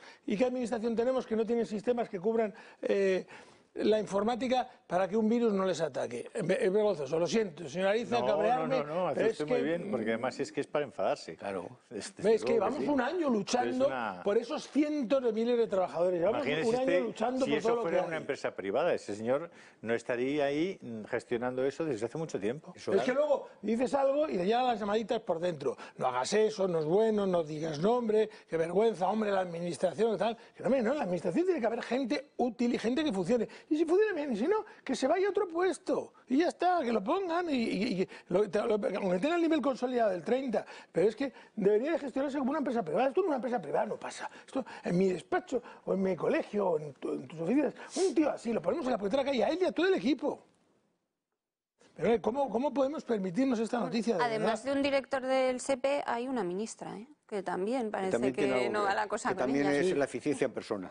Es que la noticia que está en los periódicos. El Servicio Público Estatal de Empleo SEPE, el antiguo INEN, ha sufrido esta mañana un ataque informático general que ha afectado a todas sus oficinas de territorio nacional, lo que ha obligado a suspender la actividad y a aplazar todas las citas del día. No, y en los próximos días. Los ordenadores de la plantilla se encuentran apagados a la 1:00 de la mañana en que se ha detectado el ciberataque como medida de seguridad.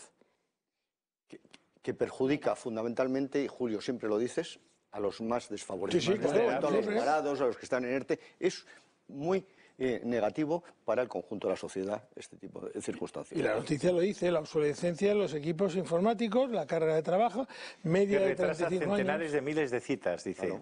Claro. Imagínate. Ya tiene bastante retrasadas. Julio, hoy de hecho... Que tenemos 900.000 trabajadores en ERTE que dependen de esta oficina, que tenemos miles de trabajadores que a diario están yendo al paro, que depende de estos señores. Que es que hoy todos los señores que sean despedidos o que pierdan su puesto de trabajo y que mañana quieran apuntarse, no van a poder apuntarse. ¿Cuándo se van a apuntar? ¿Cuándo van a cobrar? Que es que de estos señores depende la prestación contributiva, que no es una limosna. No, mire usted, el que va al SEPE a querer cobrar viene a exigir un derecho, en virtud del cual ha estado cotizando. Que los señores que cobran el paro no son señores que cobran limosna, no son señores a los que se le da una dádiva, no, son señores que han pagado por tener un derecho. Y su obligación, señores, es pagar. Su obligación es que esto no les ocurra. Su obligación es dar servicio. Su obligación es que no se pierdan los expedientes. Su obligación no es que ahora tengan que hacer la renta 2 veces al año los trabajadores porque no han recibido todavía bien las noticias. Su obligación es que cuando se saque una medida, informar, asesorar al gobierno para que no se meta la pata como se ha metido con el ingreso mínimo vital. Y podría estarme 72 horas de programa, ayer pero ya que no cumple...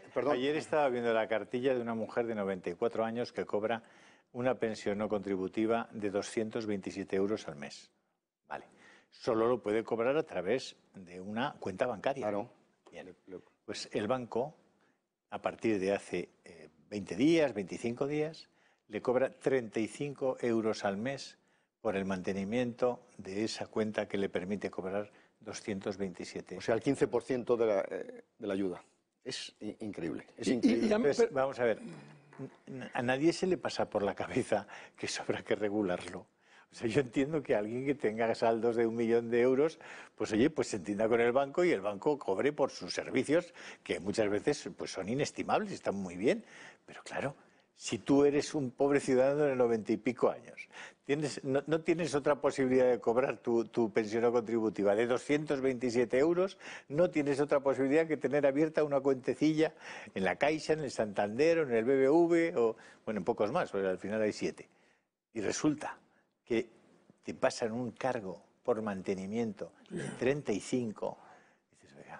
Pero además, señoriza, ¿esto de qué señoriza, va? Esto es un agravante mayor cuando todo se está poniendo en manos de la banca. Es decir, porque antes te quedaba el recurso de decir, pues mira, saco mi dinero, lo tengo en mi caja de zapatos en casa o en el bote de pintura o lo que sea y pago en metálico. Pero es que encima ahora nos están prohibiendo pagar en metálico porque somos generadores de dinero negro todos y delincuentes que nos dedicamos al blanqueo de capitales. Entonces, tenemos que pasar por la banca. Sí, pero la banca nos cobra por todo.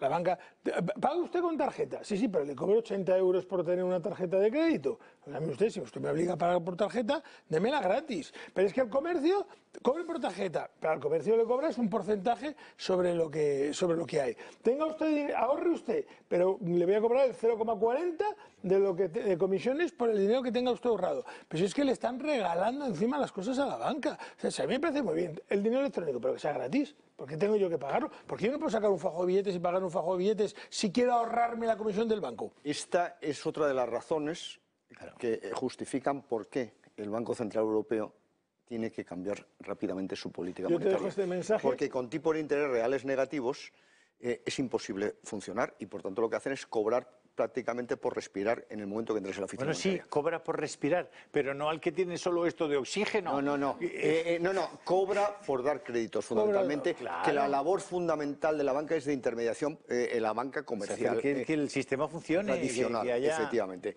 De tal manera que además, tú que hablabas de la catástrofe que se está organizando con el SEPE... La noticia esta, es que no la quiero leer yo porque me cabreo, te la dejo para que la leas tú. Sí. No, que básicamente ya no estaba cumpliendo su primer objetivo, porque todos hay que recordar que el antiguo INEM y luego el SEPE se crea no para gestionar el paro, sino para colocar a los parados. Efectivamente. Con un éxito que en el mejor de los casos llegó al 2-3%. En el mejor de los casos. El total de parados eran agencias de colocación. Luego aparecieron las privadas y afortunadamente empezó a funcionar. Y ahora no cumplen ni esa función de atender al parado, efectivamente. Es un desastre. Pero eso pone claramente de manifiesto, señor vicepresidente, ténganlo en cuenta, que no hay que nacionalizar las cosas, sino todo lo contrario, hay que privatizarlas. Si esto fuera un servicio público, como fueron las oficinas privadas de empleo, pues sí que funcionaría con toda seguridad. O que vayan a los gestores administrativos para favorecer esa situación. Claro. Nosotros no somos públicos, somos privados, claro, y además no nos casamos con nadie, porque nuestra obligación, desde luego, es el público de la calle, es el ciudadano y es el autónomo al que nos debemos y al que le facilitamos la vida, porque nuestro interés es que ellos descansen y que ellos duerman y mientras tanto trabajamos nosotros. Por eso tengo yo estas ojeras que me decías tú. Hoy se te nota muy cansado. Trabajamos para que otros descansen, que esa es la misión fundamental de un gestor administrativo. No quiero dejar de mencionar las reclamaciones para pedir indemnizaciones.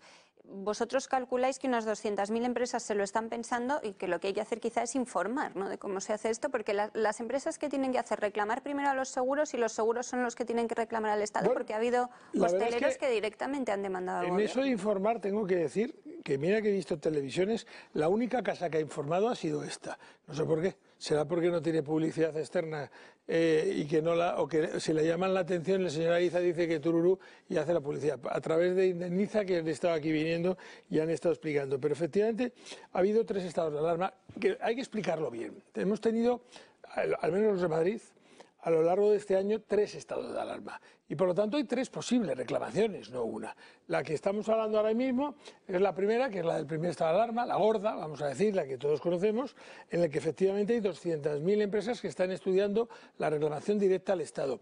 Pero habría que unirle otras 150.000 que ya han planteado reclamaciones a sus compañías de seguros y que esas compañías de seguros luego tendrán que bien o reclamar a su vez al Estado, o cuando digan que no, vamos a ver qué es lo que ocurre con estos que reciben que no. Porque las compañías de seguro, yo auguro poco éxito en que paguen algo. Son compañías mercantiles, su objeto social al final es, o su objetivo social, su objeto social es ganar dinero y dar beneficios a sus accionistas y repartir dividendo, y por lo tanto van a intentar pagar lo menos posible. Pero yo animo a todo el mundo a que haga el impreso. No cuesta nada rellenar un impreso de reclamación en estos momentos.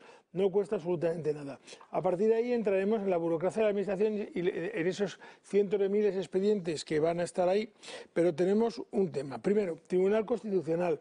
Si el Tribunal Constitucional dictamina que el Real Decreto de Ley de Estado de Alarma ha sido inconstitucional, y porque no ha sido un estado de alarma, sino que ha sido un estado de sitio o algo, en mi opinión proceden todas las reclamaciones, pase lo que pase. Eso sí, todas las que se hayan presentado. Aquel que no presente reclamación, que se olvide que no va a cobrar un céntimo.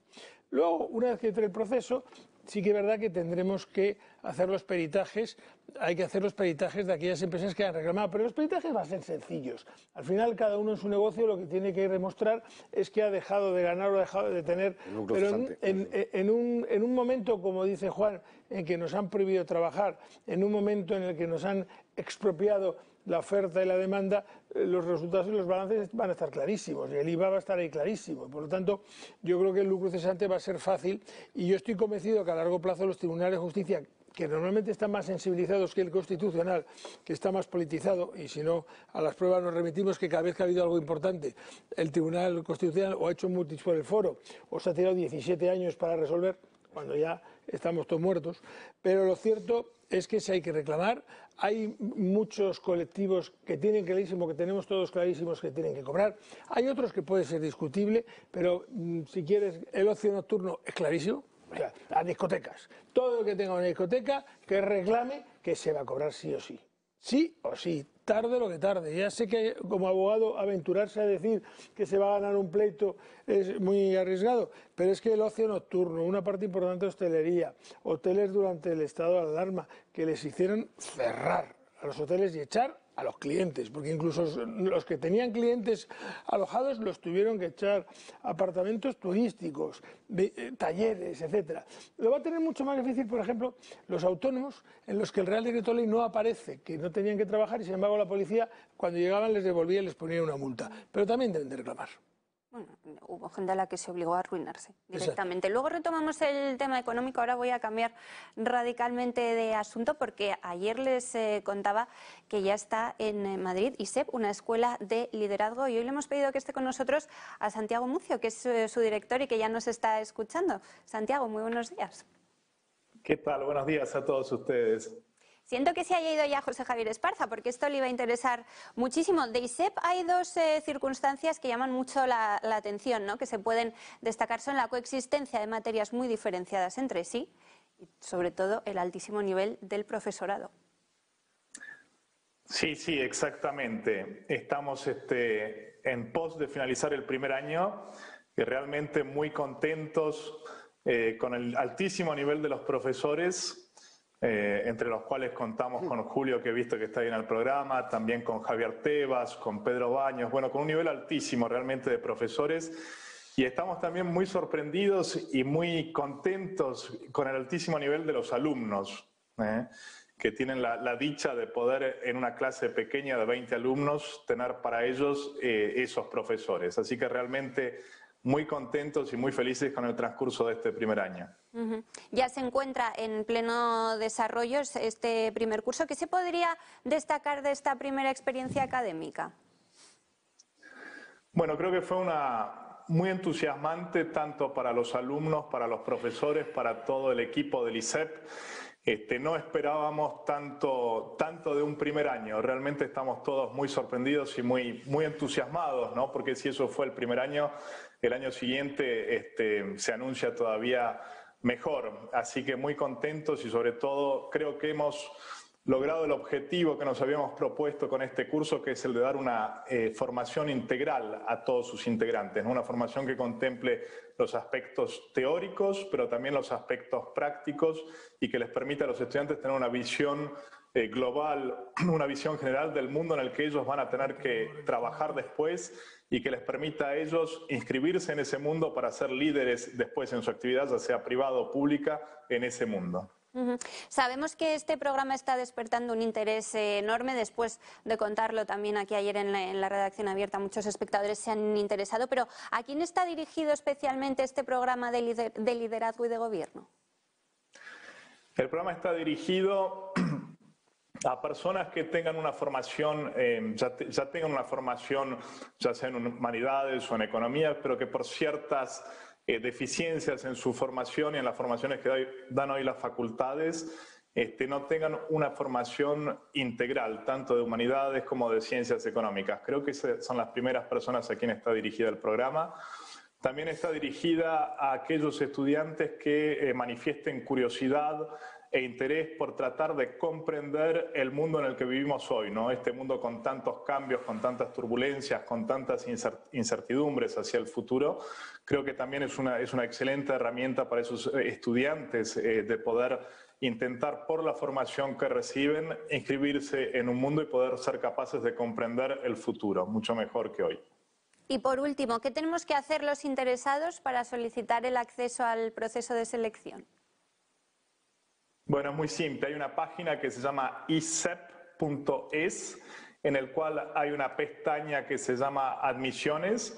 Se conectan en Internet, completan sus datos. Generalmente lo que se pide es un currículum, lo que nosotros llamamos una carta de motivación, en las que expliquen por qué tienen el interés o por qué tienen la apetencia de hacer el programa, y después envían todo eso y alguien del staff del ISEP Madrid se va a poner en contacto con ellos para finalizar la inscripción y para empezar la rueda después de selección. Hay que saber que el año pasado es un programa que tiene un cupo limitado de alumnos. El año pasado tuvimos más de 170 candidaturas para 21 lugares nada más. Así que yo les diría a todos los que están interesados para cursar el ISEP Madrid que no tarden en ir sobre la página del ISEP, conectarse, y si no, también tienen ahí números de teléfonos o una dirección de mail en la que pueden pedir más información sobre el programa. Santiago Mucio, director de ISEP Madrid, muchísimas gracias por haber estado con nosotros. Gracias a ustedes, por favor. Hasta otro día. Gracias, Santiago. Hasta luego, gracias. ¿Puedo todavía hacer una pregunta, Santiago? No, Creo que nos escucha, sí. ¿Puedo hacerte una pregunta, Santiago? ¿Qué tal, Julio? Sí, por favor. ¿Te da algún tipo de barniz, de preparación especial para si alguien quiere dedicarse a la política en cualquiera de sus, digamos, en la política municipal, nacional, etcétera? ¿Estos cursos del ISEP te dan una especial preparación para eso, como podría ser la escuela, la ENA en París? Es decir, ¿es una preparación mucho más integral? Exactamente. Creo que es una preparación mucho más integral y además hay que resaltar también que es una formación, creo yo, que hoy es única en España e incluso en Francia, ¿no? Porque la casa madre del ISEP está en Francia.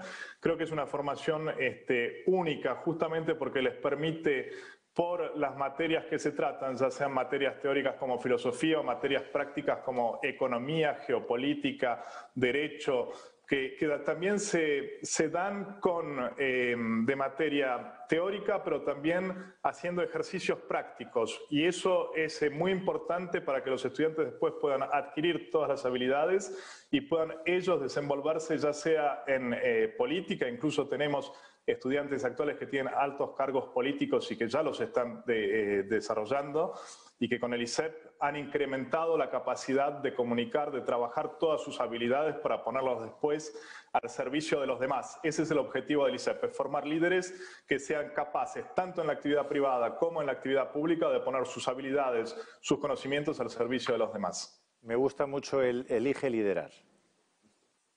Muchas gracias.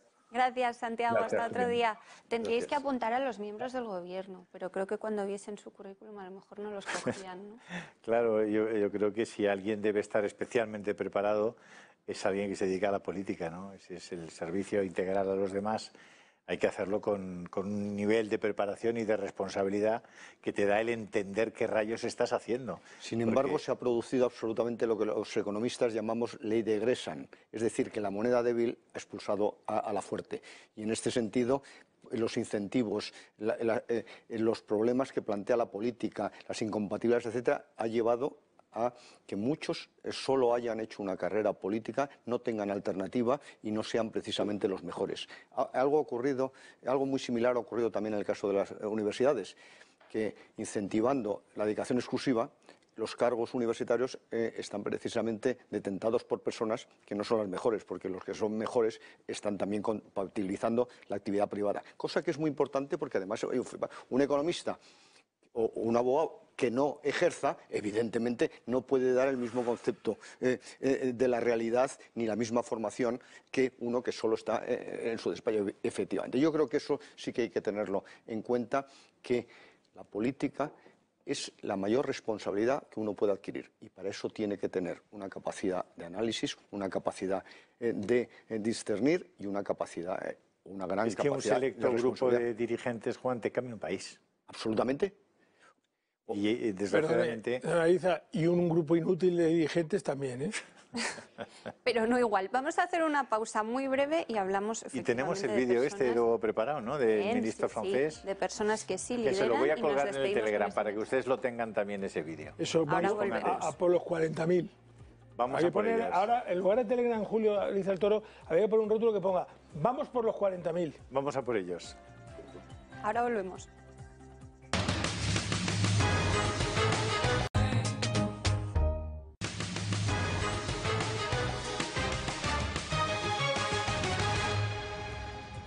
Se lo estamos contando desde el inicio de la redacción abierta. La hostelería y el turismo son los grandes perjudicados de la postura de Podemos, que no ha permitido que hoy se aprobasen en el Consejo de Ministros los 11.000 millones de euros en ayudas directas. Está ya con nosotros José Luis Santos, consejero delegado de Hoteles Santos. Bienvenido, buenos días. Buenos días. Y aprovecho que le tengo aquí, le pregunto, ¿cómo ha caído esta noticia en el sector?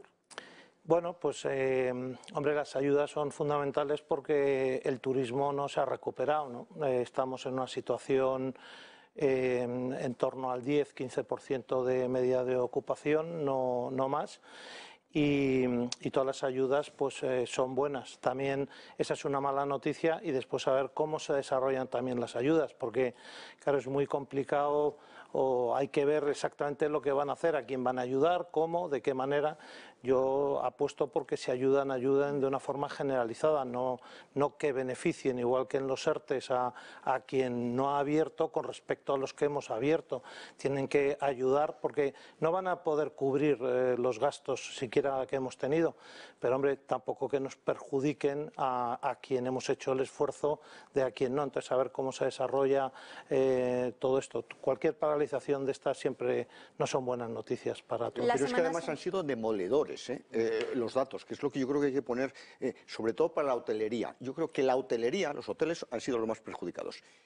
En el año 2019, que fue un magnífico año turístico, el número de pernoctaciones fue de 343,1 millones de pernoctaciones. En el año 2020, habiendo tenido un enero y febrero magníficos, fue de 90. Cayó el 75%, y eso es una tragedia, y hay que aplaudir precisamente que algunos hoteles se hayan mantenido abiertos a pesar de la situación, porque la movilidad ha sido precisamente la gran penalizada de la pandemia, la movilidad de las personas. Lo que pasa es que hay hoteles, por ejemplo, nosotros tenemos un hotel en Zaragoza que tiene 108, 110 habitaciones, está a más del 50%, con la ciudad absolutamente cerrada. Y la otra noche estuve allí y de repente había como 80, 90 personas cenando, y de las cuales 60 con una tablet delante viendo una película. Entonces eso es gente que ha ido a trabajar. No van de vacaciones, no van visitas turísticas, van a trabajar.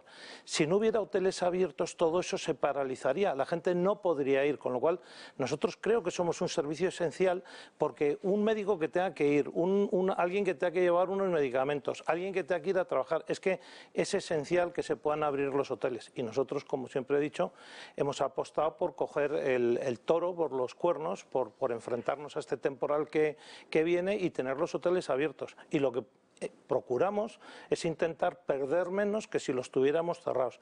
Ahora, hay que saber gestionar el estrés y la incertidumbre, porque ya llevamos un año, porque tenemos miedo a la enfermedad, tenemos miedo a que, como salimos y estamos con clientes, podamos contagiar a nuestras familias, pero yo creo que hay que dar la cara, porque si no, ¿qué mundo les vamos a dejar a nuestros hijos?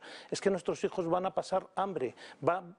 El estado del bienestar, si no ponemos medidas, se va a acabar, y eso es lo que tenemos que procurar, y tenemos que ser conscientes de que esto no lo soluciona el gobierno, lo soluciona los que trabajamos, los que generamos empleo y lo que generamos que la actividad económica se mueva. Pero además con unos resultados que son limitadísimos, porque en concreto a finales del año de enero del 2021 el número de establecimientos hoteleros abiertos era de 7.283, un 40% menos que el año anterior, pero haciendo un trabajo heroico, como muy bien dices, porque el grado de ocupación no superó el 14% y los fines de semana el 15%. Por tanto, no cubre los costes fijos, vamos, y los variables de milagro. No cubre ni los fijos ni los variables, pero esta humilde cadena que yo presido tiene todos sus hoteles abiertos desde el primer momento. Esa ha sido nuestra apuesta. Aquí lo que no sirve es esconderse, aquí lo que sirve es dar la cara, y lo que sirve es que cuando yo tengo gente en el ERTE sabe que si no los puedo sacar no es porque yo esté cerrado, es porque no hay trabajo y lo ven. Cuando tienes 6 habitaciones, 8 habitaciones, tengo hoteles con 420 habitaciones que a lo mejor tengo 18 ocupadas.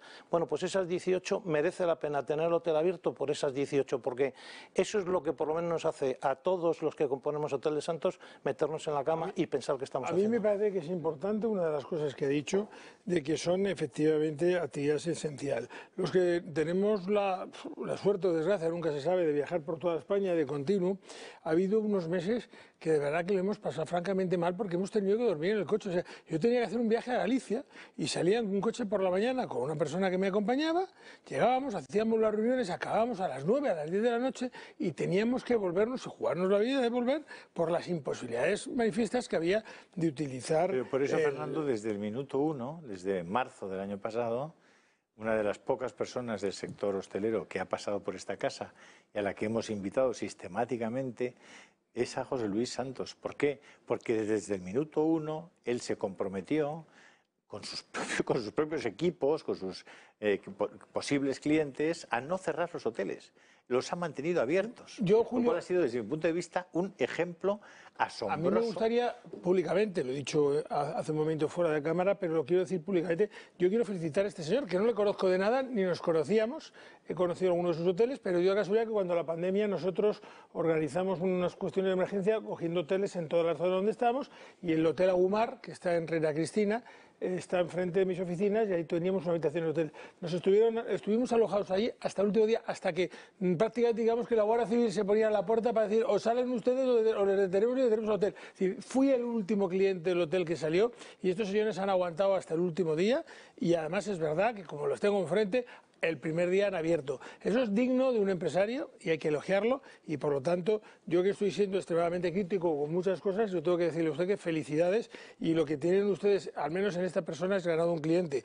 Cuando vaya a Valencia, ir a Las Arenas, que me encanta dicho de paso, y aquí en Madrid, alguna vez que me quede, en el Agumar, que lo tengo al lado de la oficina, pero que tengo que verme la lista de sus clientes porque sapó, porque empresarios como usted son los que necesitamos en España y políticos que pensaran como usted, son los que no tenemos, que también lo necesitamos. Pues muchísimas gracias, pero yo le doy las gracias a usted, porque si no fuera por clientes como usted que vinieran al hotel y el último que subiera, nosotros no tendría sentido que estuviéramos abiertos. Somos un servicio esencial, pero nosotros a los clientes, cuando llegan, les agradecemos que vengan, porque de alguna forma todo el mundo que sale o todo el mundo que se mueve sabe que asume un riesgo, sabe que lo asume para ellos y para sus familias, pero si el desplazamiento es por motivos laborales o por cualquier motivo que le obligue a hacerlo, tienen que tener un sitio donde se les acoja. Pero esa gente son unos valientes también, o ustedes son unos valientes también los que se mueven, porque también están generando economía para que esto no sea más catastrófico de lo que está siendo, con lo cual nuestro agradecimiento es mutuo. Y nosotros siempre que entra un cliente le decimos, le agradecemos que venga con nosotros y nosotros estamos abiertos para que gente como usted pueda tener un alojamiento. Al margen de decir que son unos hotelazos. No, yo los dos hoteles que conozco preciosos, bien, que son y en las Arenas de Valencia, yo cuando voy a Valencia, yo voy invitado muchas veces por la festividad del San Cayetano de los gestores administrativos de Valencia, que lo conocen porque lo celebran en las Arenas, y voy con las habitaciones pagadas y siempre me voy al Hotel Las Arenas pagándola de mi bolsillo porque a mi mujer le encanta y a mí me encanta. Es un hotel donde tiene un servicio maravilloso, tiene una piscina, tiene un spa de maravilla y al lado de la playa. Al que le guste la playa solo tiene que abrir la puerta y salir. Por cierto. También. Voy a tener que desgraciadamente un la segundo. facturación es una catástrofe porque cobran 150,7 euros los hoteles de 5 estrellas en la arena por habitación ocupada. Y esa es la facturación que en este momento están realizando. Y si es de 4 estrellas baja a 69,4 euros. La media en España. Con un nivel de ocupación mínimo, además. Tenemos muchas preguntas todavía que hacer a José Luis Santos, pero antes de finalizar el programa, Julio, habíamos dicho a los espectadores que pondríamos un vídeo muy bonito del ministro de Finanzas francés, Bruno Le Maire, en el que anima a la lectura. Yo no lo he visto porque lo has preparado tú para sorprenderme, así que estoy deseando. Vale la pena verlo. Lisez.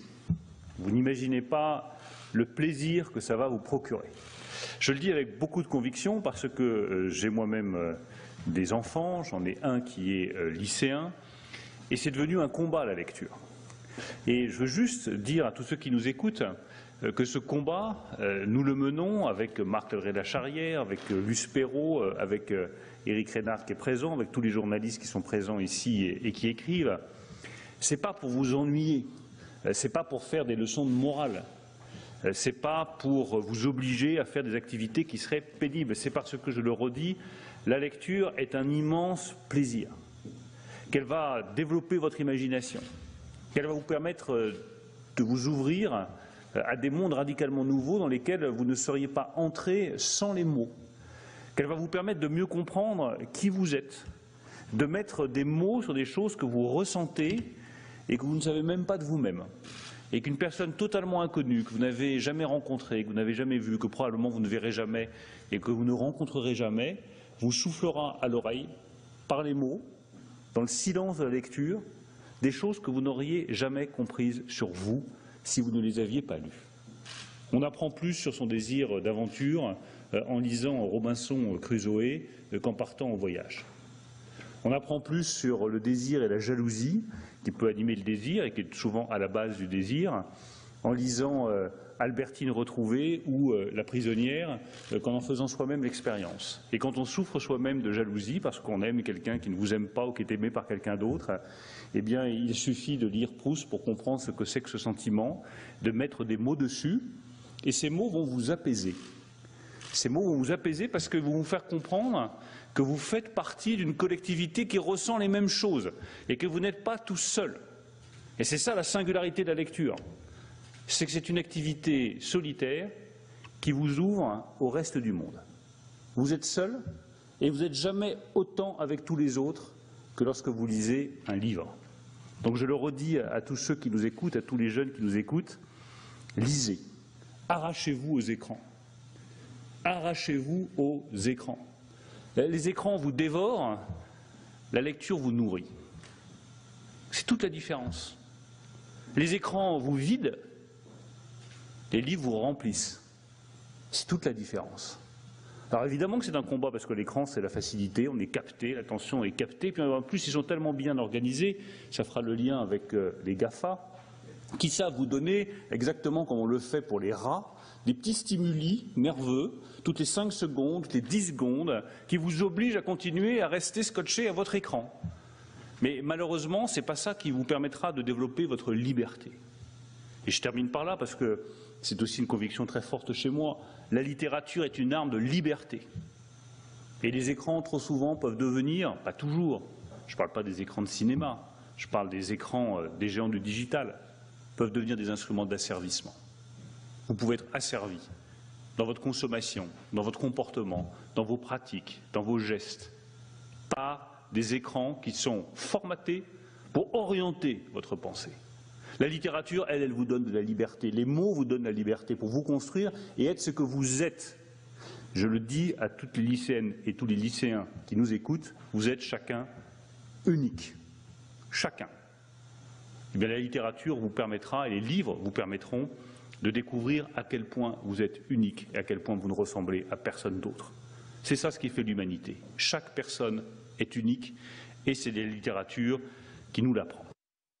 Me está diciendo Enrique Calvet que debe estar espantado con mi francés, que es Bruno Le Maire. Le Maire. Lo he dicho mal. Sí, sí. Pero... No sé, yo creo que, no sé pero cómo lo veis, pero la pena, encontrar a un ministro de Finanzas, en este caso francés, que es capaz de explicar de esta manera cuál es la diferencia entre lo que hace contigo una pantalla que te estimula efectivamente casi eléctricamente cada 5, 10 o 30 segundos y un libro que te permite desarrollar tu personalidad, tu imaginación, tu capacidad de acceder al mundo con tus propios criterios, con tu propia reflexión.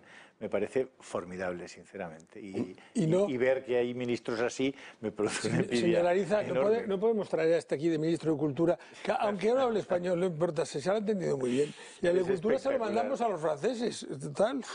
Pero además pero es muy interesante lo que es dice. muy interesante y además es absolutamente real. Las redes confunden en gran medida. El 20% de la información que circula por la red es absolutamente falsa y el 60% mal interpretada. Y en la literatura tú adquieres la capacidad de análisis, reflexión y crítica, y por eso te hace libre. A mí eso es lo que más me ha gustado de toda su intervención. Y además, sentirte parte de una comunidad, ¿no? Acabas conectando con el mundo, ¿no? Además, eso es parte de la cultura. Las redes tienen muchas cosas que enganchan a través de juegos, a través de intentar sacar a la gente dinero, intentar maniobrar sus personalidades, y en cambio eso es cultura. Yo estoy totalmente de acuerdo con el ministro. Es que sí. Vamos a hacerle una oferta a ver si se viene para acá y... Sí, por favor. De cultura y de economía también. O trabajo. Ya si quieres que traigas al gobierno completo francés, le mandamos el nuestro. Hacemos un intercambio. En los colegios no hay intercambio de estudiantes y esas cosas. Hacemos un intercambio de gobierno. Si les ha gustado a los espectadores, ponemos en el Telegram el vídeo para que dispongan de él y puedan reenviarlo a otras personas, sobre todo aquellos que tienen hijos, porque creo que vale la pena escuchar a este hombre y pensar un ratito sobre las cosas que dice. Falta por los 40.000, ¿eh? Sí, por los 40.000. Para formar parte también de una comunidad que lea cosas, que valgan la pena, no tweets de 150 o de 30 o 40 palabras, sino que lean algo que les permita reflexionar. Muchas veces a un texto largo la gente ya no accede y sin embargo se está perdiendo un montón de textos cortos buenísimos, que al final están uno detrás de otro. Somos 36.670, señora Ariza, de momento. O sea que no está nada mal. No, tiene que llegar a 40.000 porque si no me va a pagar, porque luego no paga. O sea, Bueno, muchas gracias a todos por haber estado con nosotros. José Luis Santos, muchísimas gracias. Seguiremos en contacto porque nos interesa especialmente lo que suceda con los sectores que más han sufrido la crisis económica derivada de la pandemia. Nosotros nos despedimos ya, les agradecemos que nos hayan acompañado estas 2 horas y regresamos mañana miércoles, como cada día, a las 12 del mediodía. Si Dios quiere. Si Dios quiere, lo digo y casi recuerda, siempre. Si quieres hacer reír a Dios, cuéntale tus planes. Eso haré. Feliz tarde.